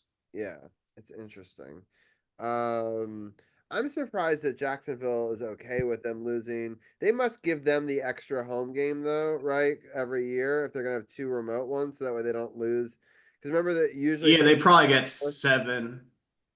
Yeah, but I remember reading it's sort of the punishment though, because they purposely were like, we're gonna look at the teams that don't sell out often at home, because if we're gonna, force the team to lose a home game, let's punish the team that doesn't sell out. Basically, they lose 1 home game, but get 2 like remote home games because you got to assume that there's Jacksonville fans or Jaguars fans there now, right? Yeah, apparently they have a little. I mean, they normally are bad, but they have a little following, so that's one of the benefits. Is like also, let me bring my wrestling expertise into this. AEW CEO, founder, and booker Tony Khan is an actual executive for the Jacksonville Jaguars. They also, the Khan family, also own a football club in the UK, which is why they have a following in Jacksonville because of that. Interesting. Got it. All right, I'm gonna pick the Jaguars because I think you're right with the home game. I don't think they're gonna lose 2 home games, quote unquote, for even though it's not really a home game. Falcons, I pick over the Seahawks, which I feel like the Seahawks, even though they're 3-3, have just been disappointing this whole season. And I've really been impressed with Kirk Cousins, which is a weird thing to say, but I think that he's been a big reason why Atlanta's done so well so far. 2 weeks ago, Kirk Cochains found out about swag surfing. What an accomplishment for him. Finally learn about swag surfing. I don't even know what is flag surfing for those. It's some kind of little dance that they do. It came out of Atlanta and whatnot. I'm 42. I'm not into that kind of shit. Yeah, we need a millennial, like, or not even millennial, like Gen X representative or Yeah, we need a whatever. Gen X reporter now. Yeah. Yeah, I'm 42. I don't know any of that shit. All right, Bills, Titans. I'm going with Bills because they're looking pretty good tonight, relatively, and the Titans just have looked bad all season. Will Levis's ass. That dude is so bad. The Browns just. How did he get the mayonnaise commercial? My dad asked me that yesterday, and I'm like, I don't know. I'm still asking that question. I'm still asking that question myself. It's like, how are you this bad as a quarterback? Yet you have a commercial that's shown regularly on TV. Yeah. Yeah, it like tricked my dad. He's like, he's pretty good, right? And I was like, no, why do you think that? And he was like, he has a mayonnaise commercial. And I was like, he's terrible though.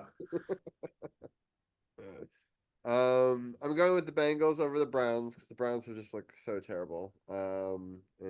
Their head coach came out and legit said out of his rabbit ass mouth that Massage Watson gives them the best chance of winning. I said, you're high. There ain't no way that Bama is giving y'all the best chance to win, and y'all are what, 1-5? There ain't no way. Y'all need to go with crab legs. You saw the doink. You saw the doink. That's crazy.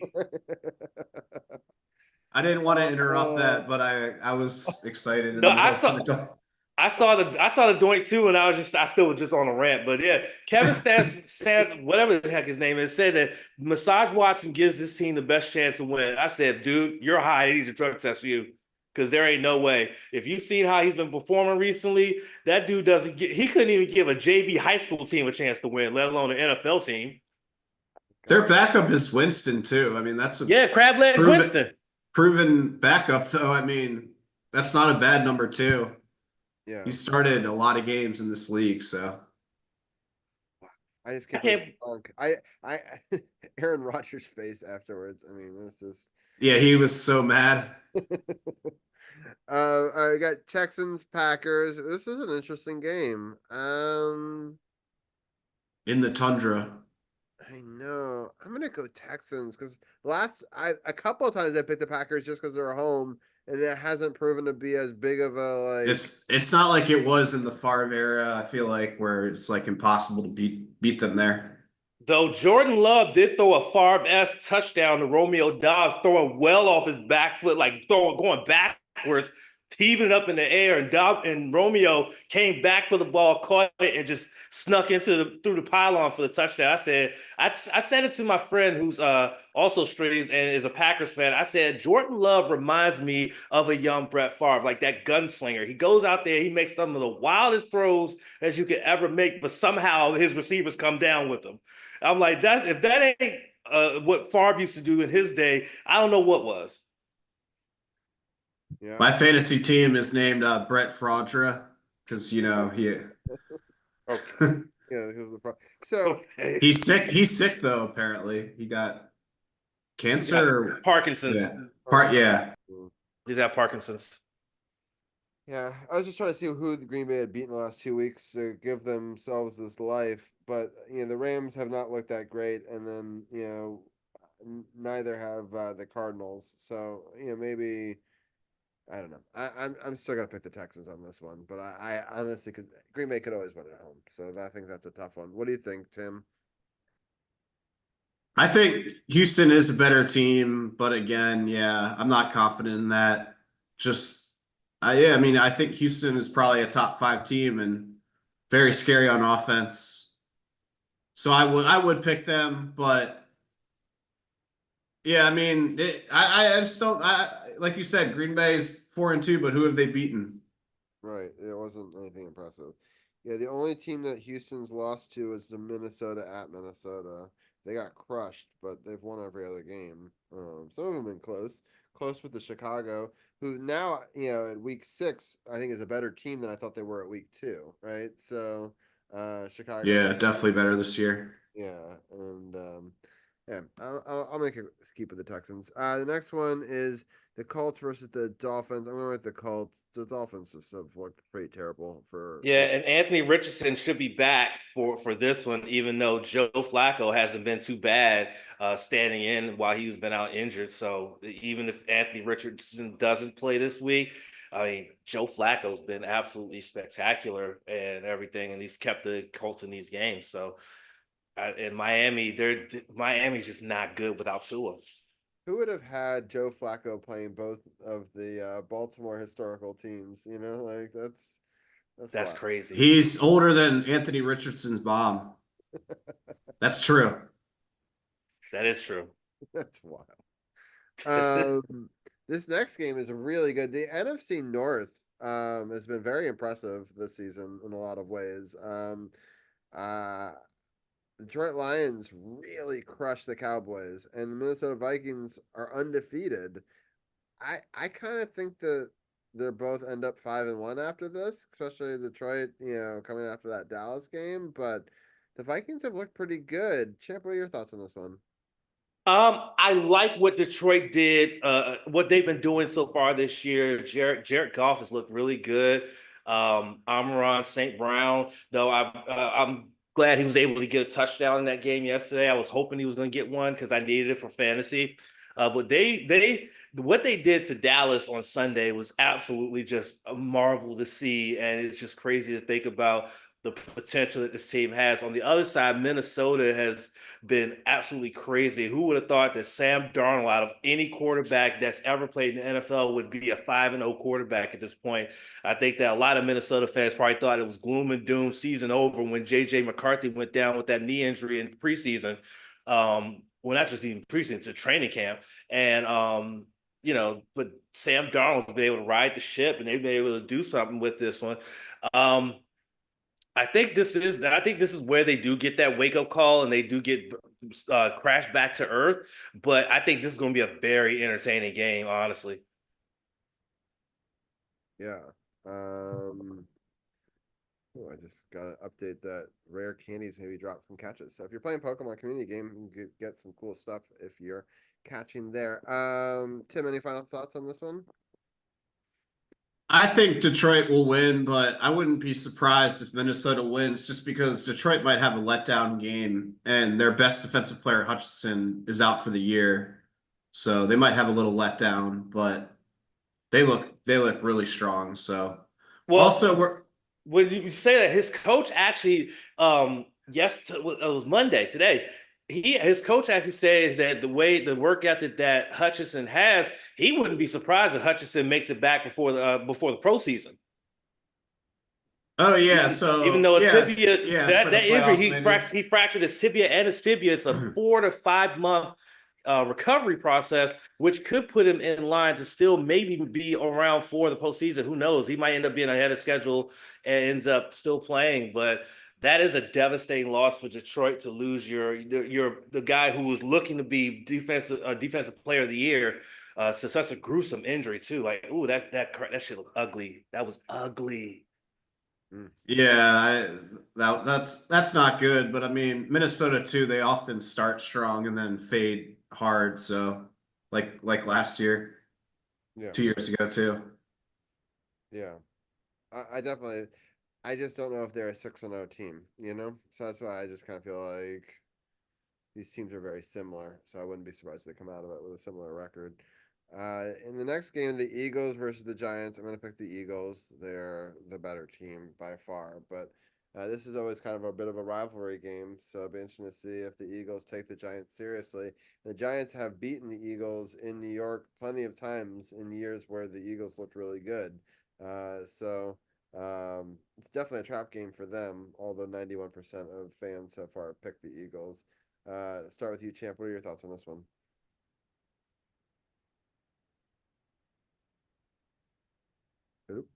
Champ? I'm sorry. What? Do you see this? Oh, wait. It was a roughing the passer call on the defense after Josh Allen threw the ball away. He got mauled, and they called a pass. Mauled. Oh yeah, I now see this play. It's so unnecessary. These teams are playing dirty. Yeah. Both sides hate each other. I know. That's crazy. crazy though. He's got a. I mean, that gave him a first down in Yeah, goal. first and goal. Jets still aren't playing discipline. Yeah, I'm kind of happy about that. I kind of hate the Jets. I'm kind of, yeah, Yeah, all the hype, and they still have never made the playoffs. yeah, And Rodgers is not likable. yeah, for sure. 3 yard run on first down. All right, so going back to the Eagles, Giants, and a potential trap game, but the Eagles are much better. What are your thoughts on that, champ? I mean, they struggle against the Browns. I mean, the Browns, and you got you got back-to-back games with quarterbacks who fleece their teams in terms of compensation for what they need to be doing as quarterbacks. I mean, one of the if the Giants are going to have any chance of being in this game, they need David Montgomery back. He was out this week with a groin injury.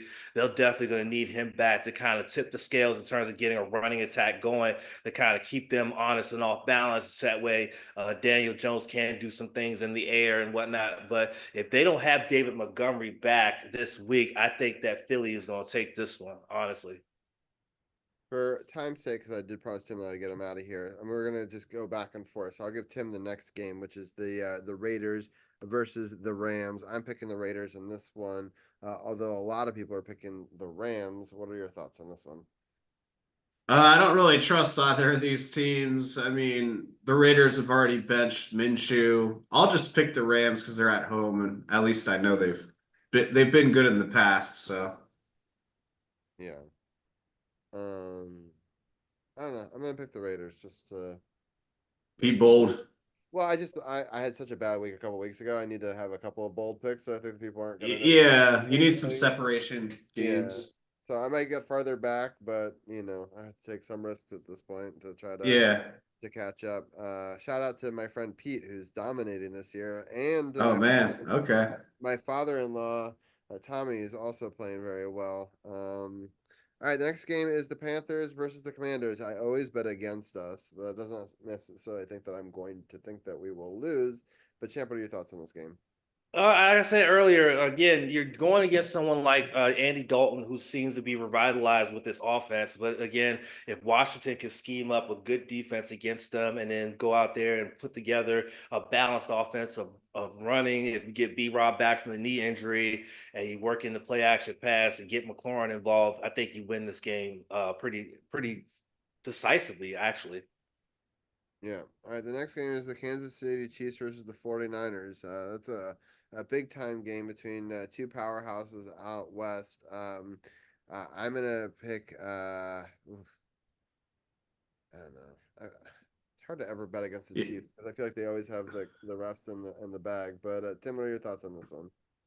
Yeah, I agree. And I would like to pick the 49ers, but I don't really trust them this year. I mean, clearly, very talented team. They should be better than 3-3, but Didn't they the lose to way the Cardinals though? Like, yeah, the way that they've lost and then they've even kind of blown leads when they've won. They look good against the Jets, but besides that, they've been very shaky. So I just don't think they're good enough to beat the Chiefs right now. I want them to win, but right. Yeah, I'll probably root for the 49ers, but I still can't bet against the Chiefs until I see more from the 49ers. All right, Champ, you're getting the next one, which is the Jets, the aforementioned Jets that are here. Had a neutral zone infraction against the Pittsburgh Steelers, who have looked really good this season, unfortunately. I'm picking the Steelers in this one. Who do you got? I would also go with the Steelers. I mean, Justin Fields went from possibly being a backup this year, but then Russell Wilson started off the season injured, and now Justin Fields has gone out there and has absolutely been pretty phenomenal in this one. The record may kind of shows it a little bit. But Pittsburgh Steelers have been playing quality ball, and I think that they're going to give New York everything that they can handle and then some. And anytime you go to Heinz Field, whatever it's called now. I don't know if it's still called Heinz Field or not. That's a tough environment to play in. That's always a tough environment to play in, regardless if you're a non-divisional foe or not. If you come into that stadium, it's going to be tough. And next Monday we've got two football games. So I guess this means that Tim's probably not coming over to my house to watch this game next week. No, I'll be conflicted. Yeah, he'll be too conflicted. But I'll let you pick the game. I'm gonna bet against us just to try to give the Ravens the win. But what are your thoughts on this one?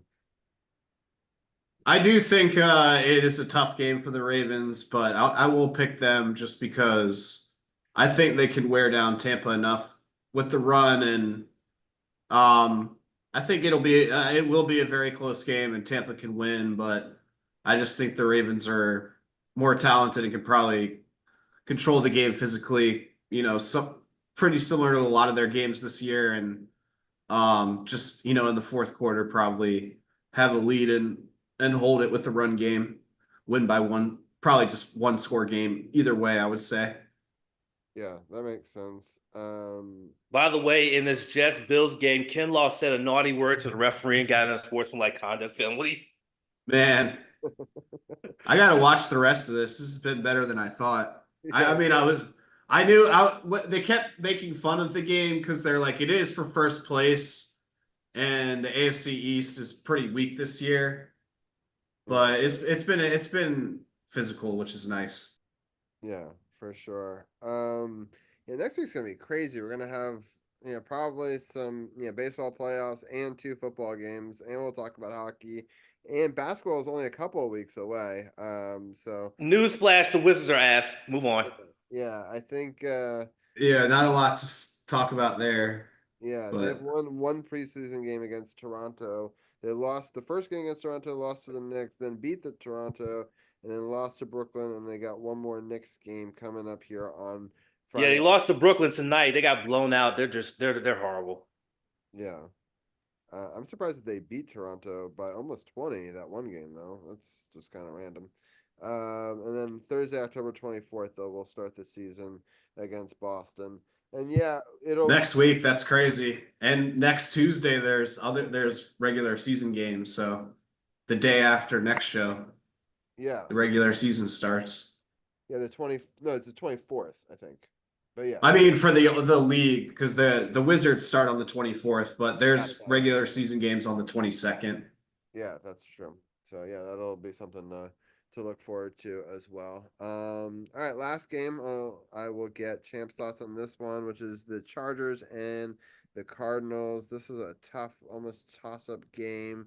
I'm gonna pick the Chargers in this one, but the Cardinals have proven that they can win some games, especially at home. Champ, what are your thoughts on this one?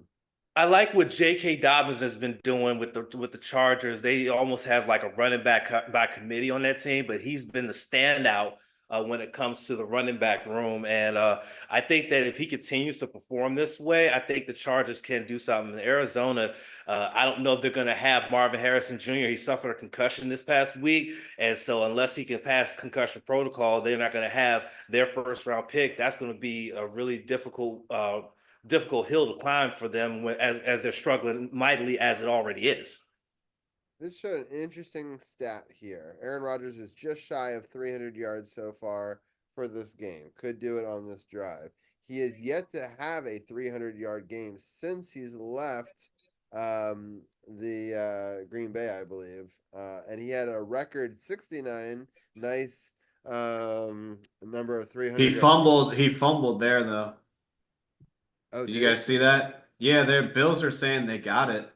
Oh, I haven't even. It kind of looked like a throw, though. Did you see this, Champ? I just saw it. That might have been incomplete. I think that's a forward pass. It looked like his arm was going forward. I hope so, just because it would be an amazing Robbie jinx if he was like, he might get it on this drive, very next play, fumbled. Oh my God, yeah. But he was kind of. That is a fumble, I think. I think it is a fumble too. Because he was probably trying to that's a fumble. Yeah, because it's a pump fake and he dropped the ball. That's actually what Josh Allen did something similar earlier in the game and fumbled, but the Bills recovered it though. Yeah, it's a pump fake and then he drops it. Yeah, it's definitely he's held it too long. That's kind of funny. Yeah. Oh, what? They gave it back to him? What? I think replay assisted. I think they had replay assist, and they called it an incomplete pass. They're even saying it on the commentary Wait, that his arm was going forward. but now they're stopping it. Yeah, so another review. Yeah, because I don't think he was gonna let it go. I think he was gonna pump fake it, but because he hit the helmet, he dropped it. I think it is a fumble. It's definitely what the Bills coach is saying right now. I love that I may have just. He's even demonstrating it. He's Oh, like, yeah, I think it's a bad call, but whatever. We'll see. Yeah, they're challenging it. Can they? yeah, they have. They stopped it, so Got it. huge call. Yeah, this is a huge call because if it goes the way of the Jets, they have a chance to really drive the field here and try to get the lead here. Otherwise, it could go to the Bills, and the Bills could probably run out the clock. So they definitely need this call. Yeah. Wow. All right. So I guess we picked all of the games. So I'll stop that screen share and we'll switch over to this graphic over here. But I do want to keep it here for a second. Because this is kind of an exciting moment in the game. But while we're here, and before we let Tim go, because I will let Tim go, but I do want to get this. Hang on, Robbie. They just clarified. They said because replay assist reversed the call from a fumble to an interception, Buffalo can't challenge, and they got the challenge back. So it's going to stay as an incomplete pass. Interesting. They can't challenge it if the replay assist. What is replay assist then? What? I've been hearing that a lot this weekend. Apparently, like they might buzz and be like, "Nah, it's this," instead of doing a full blown challenge or something like that. I don't know. Yeah, I guess this is the first year for this thing sort of thing. But yeah, I've been hearing about it a lot this weekend. I know it's supposed to speed up the game so that you could just skip a challenge if it's obvious, but I wonder if it's only late fourth quarter, if it's like the whole game. No, it's the whole game because I remember it happened a couple of times during the Commanders game yesterday, and it was outside. It was before the fourth quarter, so it's probably just random. I don't know what would trigger it, but yeah. I have the answer because I've now looked it up in the NFL rule book. All right. How does the replay assist work? Replay officials located in an NFL stadium replay booths and designated members of the NFL officiating department, Game Day Central, and the league office may provide on-field officials with objective information regarding on-field rulings and the correct application of playing rules. Before, replay officials were only permitted to provide input on limited administrative issues during replay reviews. Now they can proactively assist in situations where clear and obvious video evidence is quickly available to assist the on-field officials on objective rulings. So anyway, it applies to penalty enforcement, confirming of a proper down, spot of foul, game clock administration, possession of a loose ball, complete or incomplete pass, loose ball touching a boundary line, goal line, or end line, location of the football or player in relation to the boundary line, line of scrimmage, line to gain, or goal line, or player down by contact when not ruled down on field. For 2024, the NFL Competition Committee expanded replay to include input on roughing the passer, late hit out of bounds, and intentional grounding.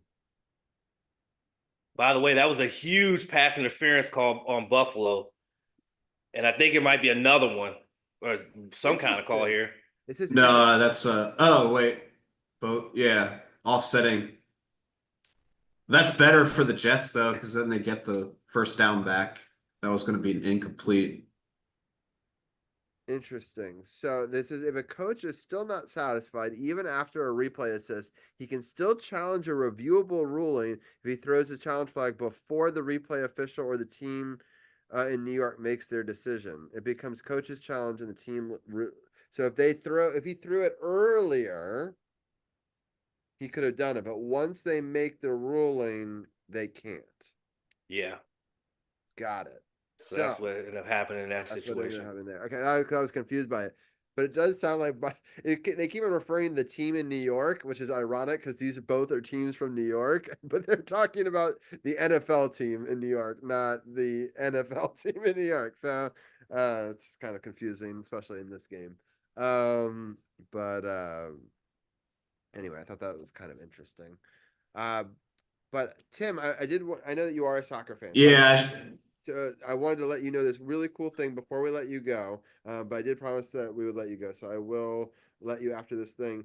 So Sounds good. I don't know if you've been following DC United at all this season. A little bit. Yeah, I And know they were struggling. they were struggling, and we kind of talked about it a couple of weeks ago that they had to win 2 games in the span of basically a week, right? And if they did, they'd find themselves in an opportunity to make the playoffs, and if they didn't, they'd be out of it. And they won both of them, which was very exciting. Nice. They find themselves in the 8th spot with 40 points, tied with Montreal, who also has 40 points, and Toronto and Philadelphia and Atlanta United all have 37. So what that means is if we win or at least tie our last game, we're in the playoffs. But if we win, That's a lot better than I thought. Yeah. yeah, then we would be out of the playoffs. So we missed. I remind people we had a similar opportunity last year and we lost it, right? And Yeah, I did. Yeah, I remember we were right on the edge too, and a lot of teams make it in the MLS. So we have a slight more advantage this time in the fact that a tie could give it to us, where I don't think that was the case last year. So that can change how you game plan this.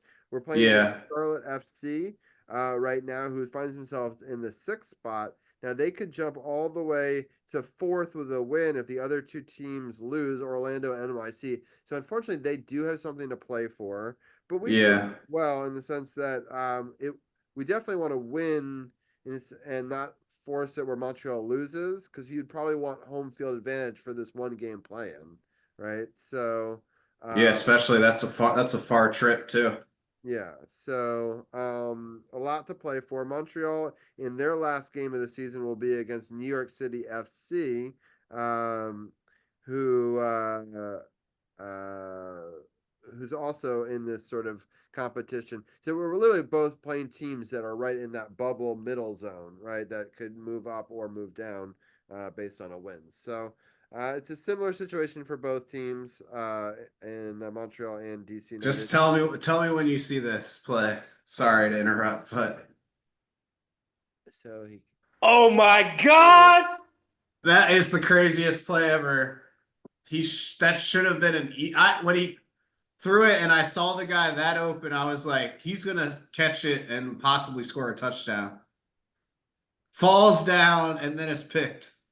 That's crazy. And now it's 2 minutes. So I guess the Jets still have 3 timeouts though, but it's not looking good. That could end it if Buffalo needs 1 first down. That was a hell of a pick. Oh yeah, my great play, but Rodgers again is like, how many yards is he at right now? He was getting so close to 300. He might have got it. Well, I guess they had the pass interference. Oh, it was a lot of penalties, so he might have actually had no yards. Hold on, I'm pulling up the live stats right now. 296. Yeah, that's what I'm saying. Their 1 first down was on a penalty, so that doesn't count as yards. 4 yards away. And he might not get the ball back. So anyway, all right. But so I wanted to very Jets. Yeah, that is cool. Now I don't want to watch that last game, or at least check up on it. So we'll so that game. Hold on, I just want to pull up when that was. Probably this weekend or something. Yeah, I think that is correct. It is on Saturday, October 19th. 6 p.m. At 6 p.m.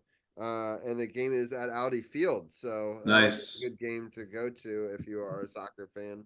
So a lot of good games this weekend. Audi Field and one at Northwest Field. That's right. Yeah. Yeah. Northwest Stadium. Northwest Stadium. Thank you. Everybody's still getting used to it. It's a tough one. But Tim, I know that we won't have you on next week. We will be rooting for your Ravens. Appreciate that. Maybe we'll have you back on the following week to talk about that one and how you do the following week as well. And sounds good. And it's we appreciate you being a part of this because you were part of this in season 1 as well. So yeah, I'm one of the originals, and super been back a bunch of times. It's been great. Yeah, I appreciate you so much, and we'll talk to you soon. Thanks. Have a good one, guys. Peace out, Sam. See ya. So with that, we will switch. Oops. Putting up the no spots graphic, but I put the wrong one. There we go. All right, champ. So I need your help because I wasn't able to watch last week's Monday Night Raw. I was able to. We also have the pay-per-view, right? That was this past Saturday, right?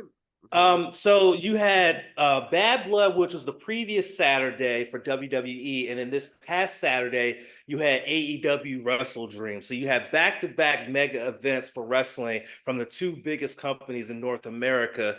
And the Bad Blood pay-per-view featured the Hell in a Cell match on the 27th anniversary of the very first Hell in a Cell match, and it opened the show with Drew McIntyre versus CM Punk.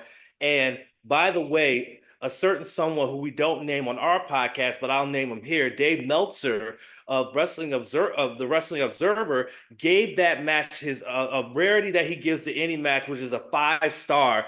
It was only the second time in both Drew McIntyre and CM Punk's career that they received a 5-star rating from Meltzer while being under contract with WWE. That's how crazy and wild that match was.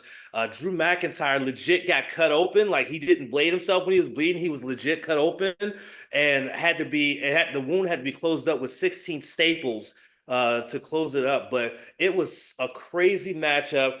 All the matches were good. There was only one match on the card that kind of fell below standards, which was the women's championship match between Bayley and Nia Jax. They've been in the ring with each other so many times. It just felt like it was a little their chemistry was a little bit off in this one, especially where there was that botch where she went for her Karana and didn't quite pull off the full rotation, and Nia didn't rotate out of it, and it just looked absolutely awful. And I think they also got cursed with the placement because they literally were the match after Hell in a Cell, which went over 30 minutes.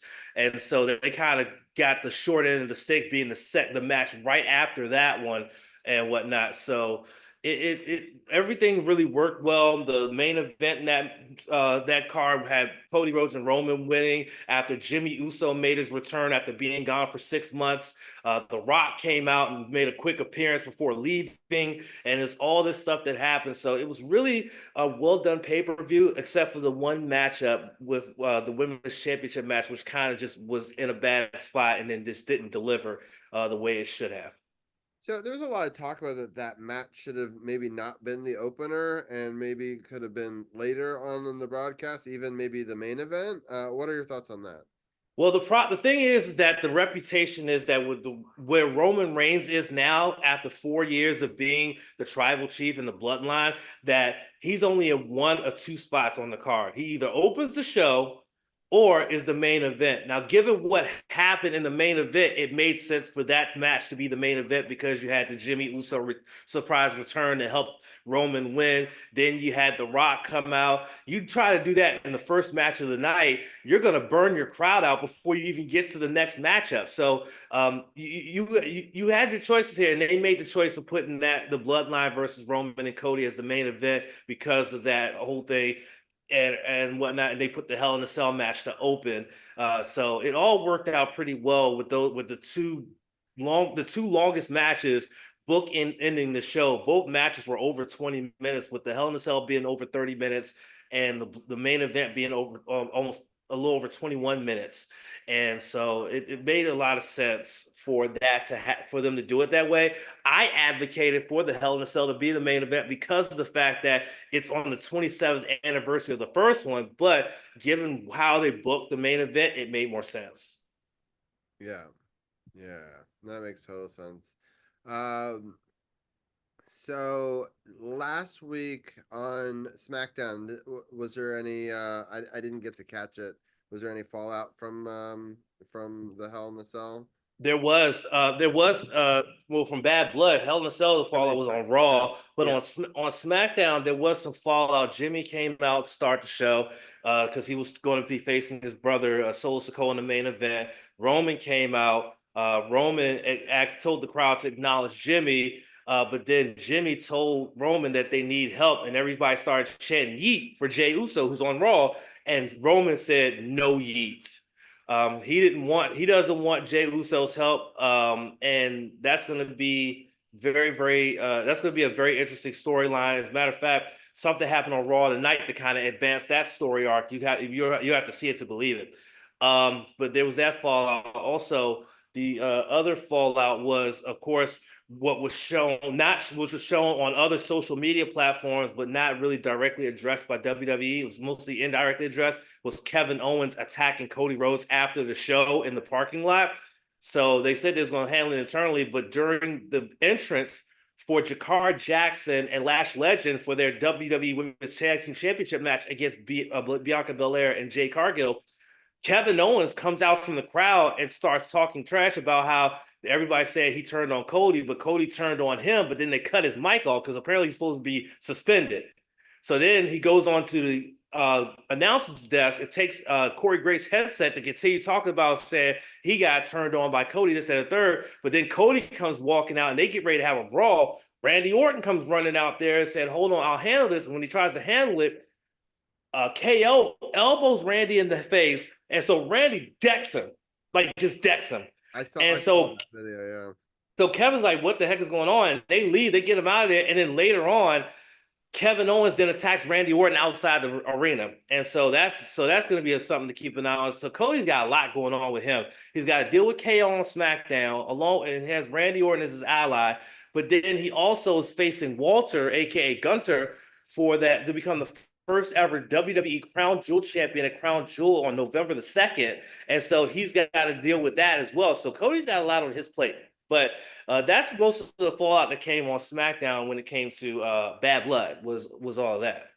And of course, Liv Morgan made an appearance there because Nia Jax is concocting a plan that because Nia Jax is facing Liv Morgan also for the Crown Jewel Championship on the women's side. It's the top champions on both brands facing each other. And so, of course, Nia had to come out and make her talk her stuff, and then concocted a plan with Tiffany Stratton to say, once I get done destroying Liv Morgan, you're going to cash in because she still missed Money in the Bank and become the women's world champion. But of course, Liv came out to say something. It led to Naomi came out to say something. It led to a match between Naomi and Nia. Liv was out there with Raquel Rodriguez and Dominic Mysterio. I forgot to mention that Raquel is now aligned with Liv, helping her to take out Rhea at Bad Blood in that women's world title match with Dominic in a shark cage. By the way, backstage sources say that was actually not the finish. It was actually that Raquel was supposed to actually attack Rhea with the ref not looking, which would have helped Liv to win the match. But instead, she attacked him to attack Rhea while the ref saw it. So the ref had no choice but to call for a disqualification, which gave Rhea the victory. But as we know, if you've been a longtime pro wrestling fan, except for in Japan, a disqualification means the title doesn't change hands. So it was a whole lot of. I remember there being times in the past where somebody didn't want to give up their title, so they purposely got disqualified. Randy Orton did that, right? That's always been a thing in wrestling is that a disqualification means you may lose the match, but you don't lose your title. But in Japan, actually, that's the complete opposite. You can lose your championship if you're disqualified or counted out. And so that's something that hasn't been adopted here in the Western part of the world. I wouldn't mind seeing that adopted over here because I think that it would take away a Booker's discretion to try to use a DQ finish to try to get a cop-out victory or a cop-out of a match of some sort, So yeah. I would like to see that here. Yeah, that sounds good. One last question. What are your thoughts on this new Crown Jewel thing where the champions on both of them and the money? I want to just clarify, the Money in the Bank can be used on either brand, or it can only be used on one brand? The way they're doing it with this plan that Nia's concocted, and trying to make it sound that she could do it on either brand instead of just on SmackDown. I think it's still on either brand, I don't think it's necessarily on that brand. It's weird. It's really hard to know because Drew McIntyre had already cashed his Money in the Bank so quickly, and now there's no men's Money in the Bank, so it's hard to really know if it's just restricted to one brand or if it's both brands. We'll have to see. Sorry, my wife's being super distracting over on this side. I'm just trying to, I almost want to turn the camera over to show what's going on over there, but I'm trying not to. Yeah. Yeah. One other wrestling note that should be made note is that Daniel Bryan, it looks like, has wrestled his final full-time match in professional wrestling. He had a title match defending the AEW World Title against Jon Moxley, and Moxley ended up winning the matchup. So, per stipulation that he had put on himself, he said that the moment he lost the championship, he would be done wrestling full time, and now he's lost. And so it looks like he's going to be gone for a while. He's been saying he's needed neck surgery for a while. He's been wrestling with a bad neck for the last several months. So it looks like now he's going to take time off to get that neck surgery and take time off and be with his family, because he promised his little girl, who's 7 now, that by the time she hit that age that he would stop wrestling full time so he could spend more time with her. And now he gets that opportunity. Good for him. I like it when they put their family first. So that's one of the things I appreciate with the new WWE rules, that you can ask for time off a little easier with the app, and I think that's important. And also having, I know that people like those house shows, but I'm happy that they've kind of tried to solidify and get less of those. And but there was actually, we were talking about it offline, there was a house show where there was a championship cage match, right? That was a dark match, I believe, in England this past week, and I thought that was kind of interesting. Do you want to let people know about that? Yeah, so, and we were talking about that, and I said that, it's not uncommon for WWE to have championship matches on house shows as a way to kind of drive up the attendance, even though a lot of these towns, they don't announce the cards ahead of time. You don't learn about who's wrestling and what they're doing on the show until you get there and they start, announcing the matches and stuff like that. So you never know. But there are rarities where a title does change hands on a house show. I think the last time that happened was, I believe, Andrade winning the U.S. title off of Rey Mysterio, but that was back in like 2018 or 2019 or something like that. It was around that time.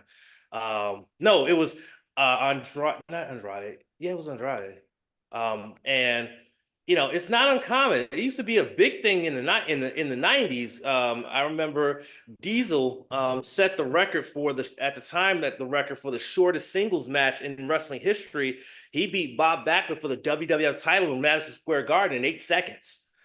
Wow. And this was like, I think, a few days after Bob Backlund beat Bret Hart for that title in a submission match, in which Owen Hart threw in the towel on his brother's behalf, even though they were beefing with each other, to give Backlund the championship. But I guess at that time, Backlund ended up being considered a transitional champion because of the fact he lost to Diesel literally like a week later in like 8 seconds in Madison Square Garden for Diesel to win the championship, and then held on to it for almost a year at that point. Sucked to only have it for a week, and then the next guy gets it for a year. That's brutal.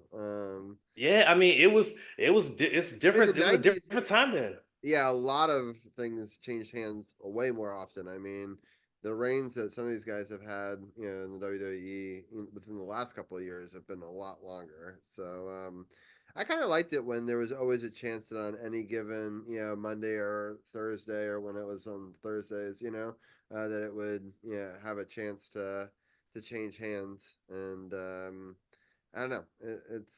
It'll be interesting to see how that changes and what they have in store. The rumors are that this first Monday Night Raw under Netflix's ownership is going to be basically a pay-per-view level fights and wrestling matches and stuff like that. So I think that'll be, I think that's what makes Jimmy Uso, when he won the IC title a couple weeks ago on Raw, so that much special, because you don't expect it, and then when it happens, it's a special moment, especially because it happened in Jimmy's home state of California. It's his first singles title of his career. And, it took him 14 years and all the trials and tribulations to get to that point. And then he gets a title change.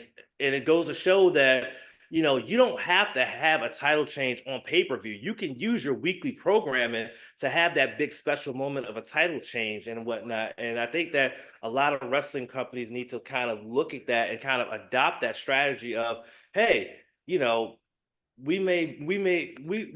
have this title matchup. Let's have the title change on our weekly show. We don't have to do it at a pay-per-view and everything like that for the moment to be big. The moment can still be big if it happens on a Monday Night Raw or a SmackDown or a Impact or an AEW Dynamite or an AEW Collision. It could be on TV. It doesn't have to. It could be free. It could be free. There's too many times that these companies use pay-per-view to make big moments when they have and wonder why their ratings are crap because they're not they want the people to pay money for big moments when they can provide those big moments on free TV. Yeah. All right. One last thing before we'll let you get out of here because I know it's middle of the night. I've been really impressed with CM Punk and his ability. You and I talked about it when he came back over from AEW. This is basically his last chance, right? Like, what is he going to do with it? And, he had talked smack about WWE before. He left to be in the rival brand, and he comes back. And, is he going to be a part-time wrestler? Is he going to be a full-time wrestler? Is he going to be a part of these stories and, how they're going to use him? And I think he's done such a great job, and in revitalizing his career. And so props to him for taking this opportunity and really running with it, in my opinion. What are some of your thoughts? No, I agree. I think that CM Punk, the thing is that CM Punk is a lot more mature than what he was when he left WWE in 2014. He's a lot more mature. He's gotten a lot more life experiences, and he understands the business and he knows how to do business. And I think that's what's the most important thing. And he does understand that he loves his business, even though he left it for 7 years. He still loves this business and he wants to make it better. He doesn't want to just, leech off of it and whatnot. He wants to make it better. And I think that's the understanding that he has gained from being gone for so long and then dealing with all the controversies in AEW, being around a lot of those young wrestlers and not being able to deal with the younger wrestlers who have that indie mentality and not that big time mentality and whatnot. A lot of those kids in AEW all came up on the indie scene where all they do is they show up and they could put a match together where they just go out and do a bunch of random stuff to get a pop from the crowd for a hot dog and handshake and whatnot, and not understand about putting together TV matches where you got to make sure that every spot makes sense for that matchup. And that's, growing pains that they're dealing with. They just got a new TV deal and everything like that, but their ratings are not very good. Matter of fact, their AEW Dynamite Title Tuesday last week was their lowest rated show in the history of that show, regardless of day. Only less than 400,000, I think it was 395,000 people watched that show, which was a 52% drop from the previous week. Big drop, a 52% drop and a 50% drop in the key demo. They went from 0.20 to 0.10. That was a poor. What do you think the reason to have such a drop like that for 1 week? Well, part of the reasoning could be, I don't know, but part of the reasoning could be, one, their show started at 9 p.m. on Tuesday instead of 8 p.m. normally. And two, they started with NXT, which was on their second week on the CW, and they were in St. Louis, was already on. So they were in the second hour of that. So that probably kind of bled into that and whatnot. But I think that part of the reason was that usually they have their lead-in on like a rerun of The Big Bang Theory, and that usually brings people in with people watching The Big Bang Theory, and then it goes right into Dynamite. But I don't think they had that this one because they were on Tuesday. So those are some factors that led to such a very, very low rating for that show. And me and Sith talked about on the podcast, which will be up on Tuesday. I have yet to edit it and whatnot. was supposed to do it Saturday before Wrestle Dream and completely forgot. And then I went to see CP3 on Sunday, came home, completely forgot, and then was going to That do it must have been a today, completely fun. Forgot. I know we didn't talk about it in the football segment, but that must have been so much fun. I love going over and tailgating with him out there. Yeah, it was really fun. CP3, man, has a really nice residence out there in Fairfax. It's only like 25 minutes from where I live at, so it wasn't a long drive. It was really cool. Nice man cave too, man, with the 3 TV setup, watching NFL Red Zone on one TV, got the Commanders game straight ahead, and then we had the other Fox game, which was Philly and Cleveland on the TV over to the left. And it was really nice. His fiance is amazing. She like all the food that he cooked up. She brought it down to us so we could eat and everything like that. And the food was really good. I haven't been eating much though recently, so I didn't eat much. I had like a hot dog, but it was really fun, and I really enjoyed it. So that's why the next road game I'm gonna go and hang out with Carol at his place and watch the game and stuff like that because sometimes you just get tired of just sitting. I just get tired of sitting in my apartment and watching by myself. I want to go and like be around people and Yeah, no, stuff like that. he's great. I've definitely gone and watched stuff and hung out over there. So I'm excited in 2 weeks to get to go to a game with him and hopefully meet up with Santana Moss. He's been rubbing elbows with him. I may even wear my Santana jersey and see if he can get it signed. So and he's one of my all-time favorite players. So it's cool. And yeah, it's been crazy. The reason I was bringing up the AEW thing was it's just wild because a couple of years ago, the numbers started creeping up where everyone thought, oh, will they overtake them? And but then they lose Cody, they lose CM Punk, and those two go back over to WWE. And ever since that has happened, I feel like I never felt like it was going to overtake it anymore. So I thought that was, it's been interesting. Yeah, I mean the ratings show it that they're kind of losing their fan base a little bit. They need to find a way to kind of get them back. And Do you have any with idea this what would be something that they could do to try to they get they they need they need better storylines. They need to be able to get have matches that make sense from a storyline perspective, not just putting in random matchups just to you know get pops from the fans. They got to make it make sense, and that's been the problem with Tony Khan and his booking is that he books just he's owns a wrestling company, but he's still a wrestling fan, and I think that's where the issue lies is that he runs this company as a wrestling fan and not as a wrestling businessman and whatnot. And the other thing that's kind of not very, that still has not been consistent is his booking of his women's division. He went on a podcast a couple months ago and said he has the best women's division in all of professional wrestling.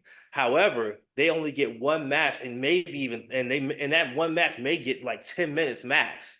So I gave him the business on the podcast. I said, how in the world are you going to call your division the best women's division in all of professional wrestling when you don't feature them enough to show how good they are? That's a bold claim to be making, and you're not featuring them. They get one match. You have 2 hours of Dynamite, 2 hours of Collision, an hour of Rampage, which may be going away in favor of a new show called Shockwave. So if they do get Shockwave, that's 5 hours of television that you have per week. And that's not even counting pay-per-views, right? 5 hours per week. And the women can get maybe 3 matches out of 5 hours of TV. But yet, this is the best women's division in all of wrestling. Forgetting the fact that TNA Impact's Knockouts division has been the best women's division in professional wrestling for over a decade. Let's forget about that, right? And WWE's women's division has only become even better over the last 7 years. Oh, it's much improved, I think, over the last 2 years. It's the storylines are at least more compelling. So, well, for the last several years before the women's revolution, it was those were pee break matches because all they did was go out there and bra and panties matches and pillow fights and all this other crap and whatnot. And it wasn't even real wrestling. It was like no this cat fight thing, right? It wasn't real wrestling. I don't know if I ever told you this, and I know we need to get out of here because it's getting late, but Michelle McCool actually told a story. I think it was on her husband, The Undertaker's podcast, 6 Feet Under, that one time before, her and Victoria recorded a match on SmackDown. And they went out and they had their match on SmackDown. It was a really good match. But apparently, according to the powers that be backstage, it was too good. It was too good that it made the men look bad, and Vince made them go back out there and redo the match. They had to get back in their gear and go back out and redo the match because their first match was so good that it would have. They apparently to them it would have made the guys look bad. That's how bad women's wrestling was at that time before the women's revolution, that they had to go back out and put on a substandard match as a second effort because their first one was too good. But now it's not like that anymore.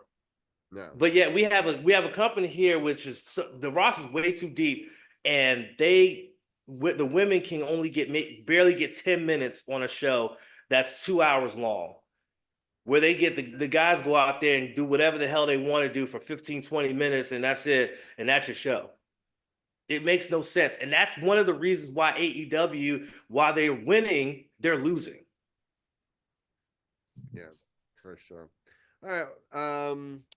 I was going to talk a little bit about my trip, but I realized we're running low on time. But if anyone wanted to see any pictures or videos of anything, including me going to the CN Tower, all the crazy food that I ate, you can always check out my Instagram, which is the same name as my Twitch handle, which is Instagram. It's Robbie G_SportsOTHP.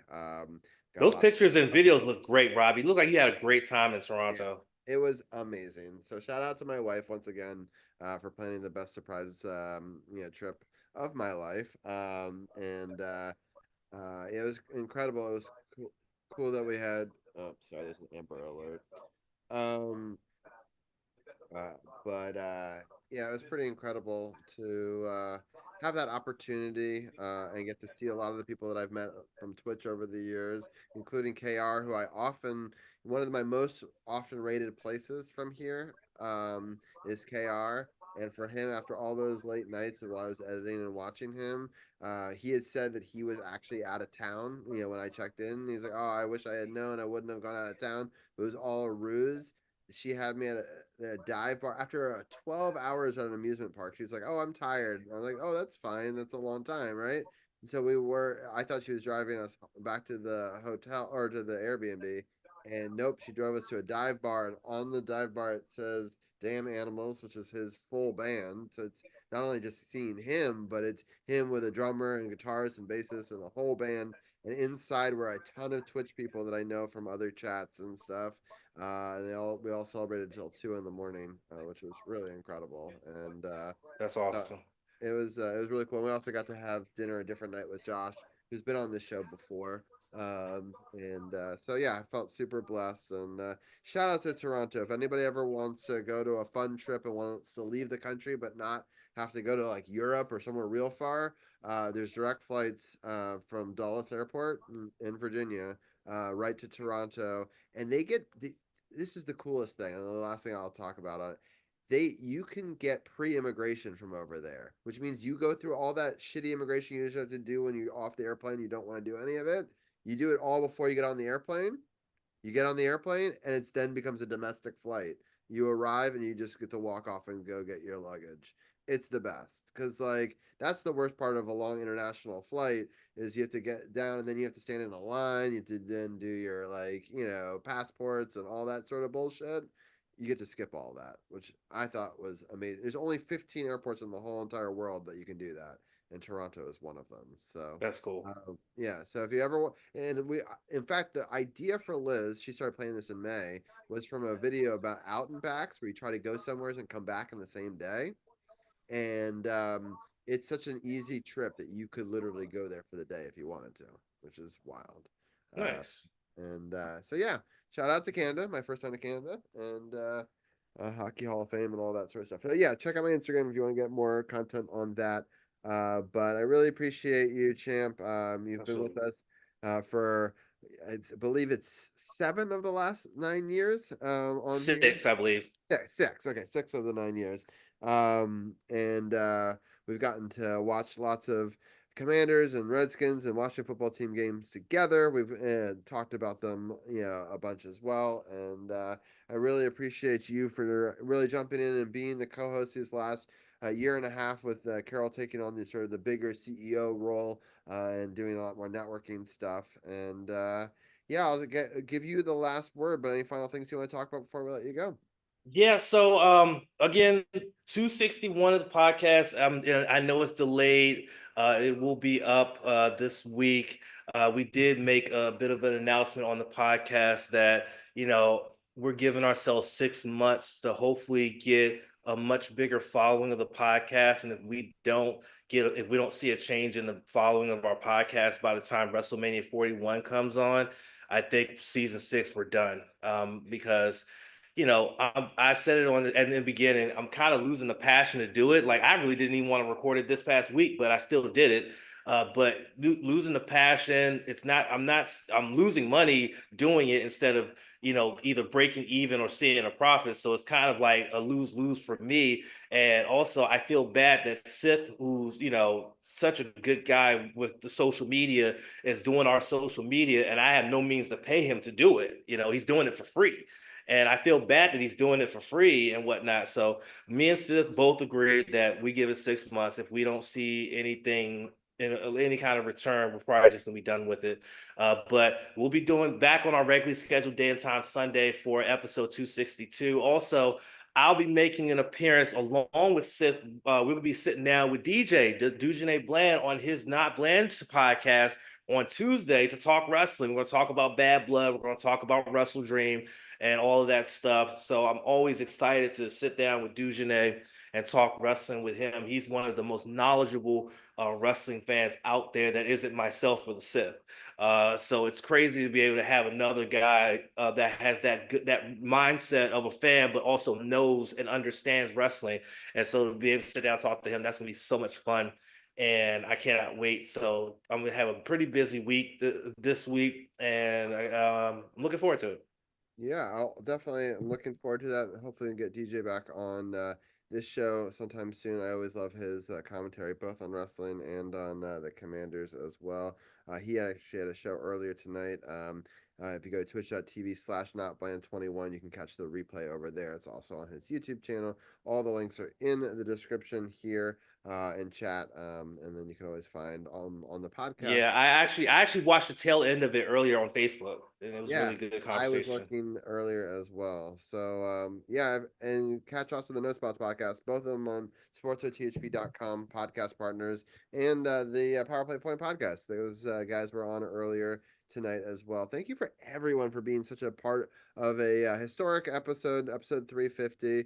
And Champ, I'm proud of you guys. No matter what happens with the No Spots podcast, I think that it's been great to hear you guys document all this stuff. You guys will always have a home here, regardless if you have your own show or not, to talk wrestling. And you know how much I love you and Seth. But I'm wishing you guys all the great success over the next 6 months to hopefully re-spark that. But if you have to take a break at some point, I will tell you, as somebody who took a bunch of breaks throughout these 9 years, sometimes taking a couple months off gets that passion back. It's a weird thing. You miss it once it's not there. So just know that sometimes you don't need to take a long break, but sometimes just a break is helpful as well. So I'll just put that out there, but I do hope you have. Yeah, because I think the only time we really take a break is usually the week after WrestleMania and the Christmas break.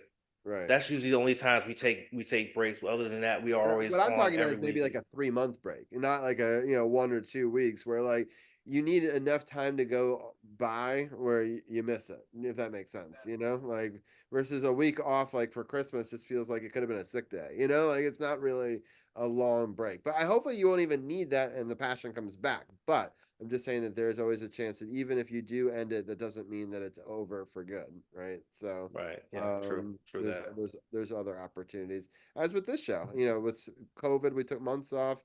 When I had both my kids, each one of those, CP3 took over. I've taken over for CP3, and vice versa. So, but anyway, I really appreciate you guys, you, Sith, and Hurt. You guys are the network as it is, today, along with CP3 and myself.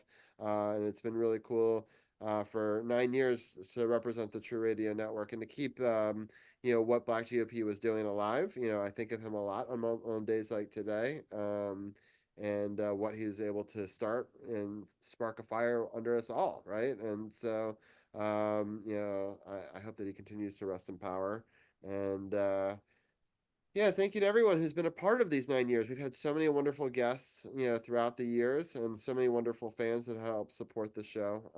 I can't thank you all individually, but know that you were all a big part of these 350. And whether you're a fan of any of the DC sports teams, or just even a fan of us as people, and you just want to support us, there's a ton of people in chat today that aren't even sports fans, but they just wanted to come out and support me because I support them, and I appreciate those people as well. So, I'm gonna take a quick look here to see where we're gonna raid out to. But yeah, it's been an awesome opportunity to do this over these 9 years and 350 shows. And I can't wait to see where we go next. Just quickly looking through this list here. Let me see. Is this? What happened?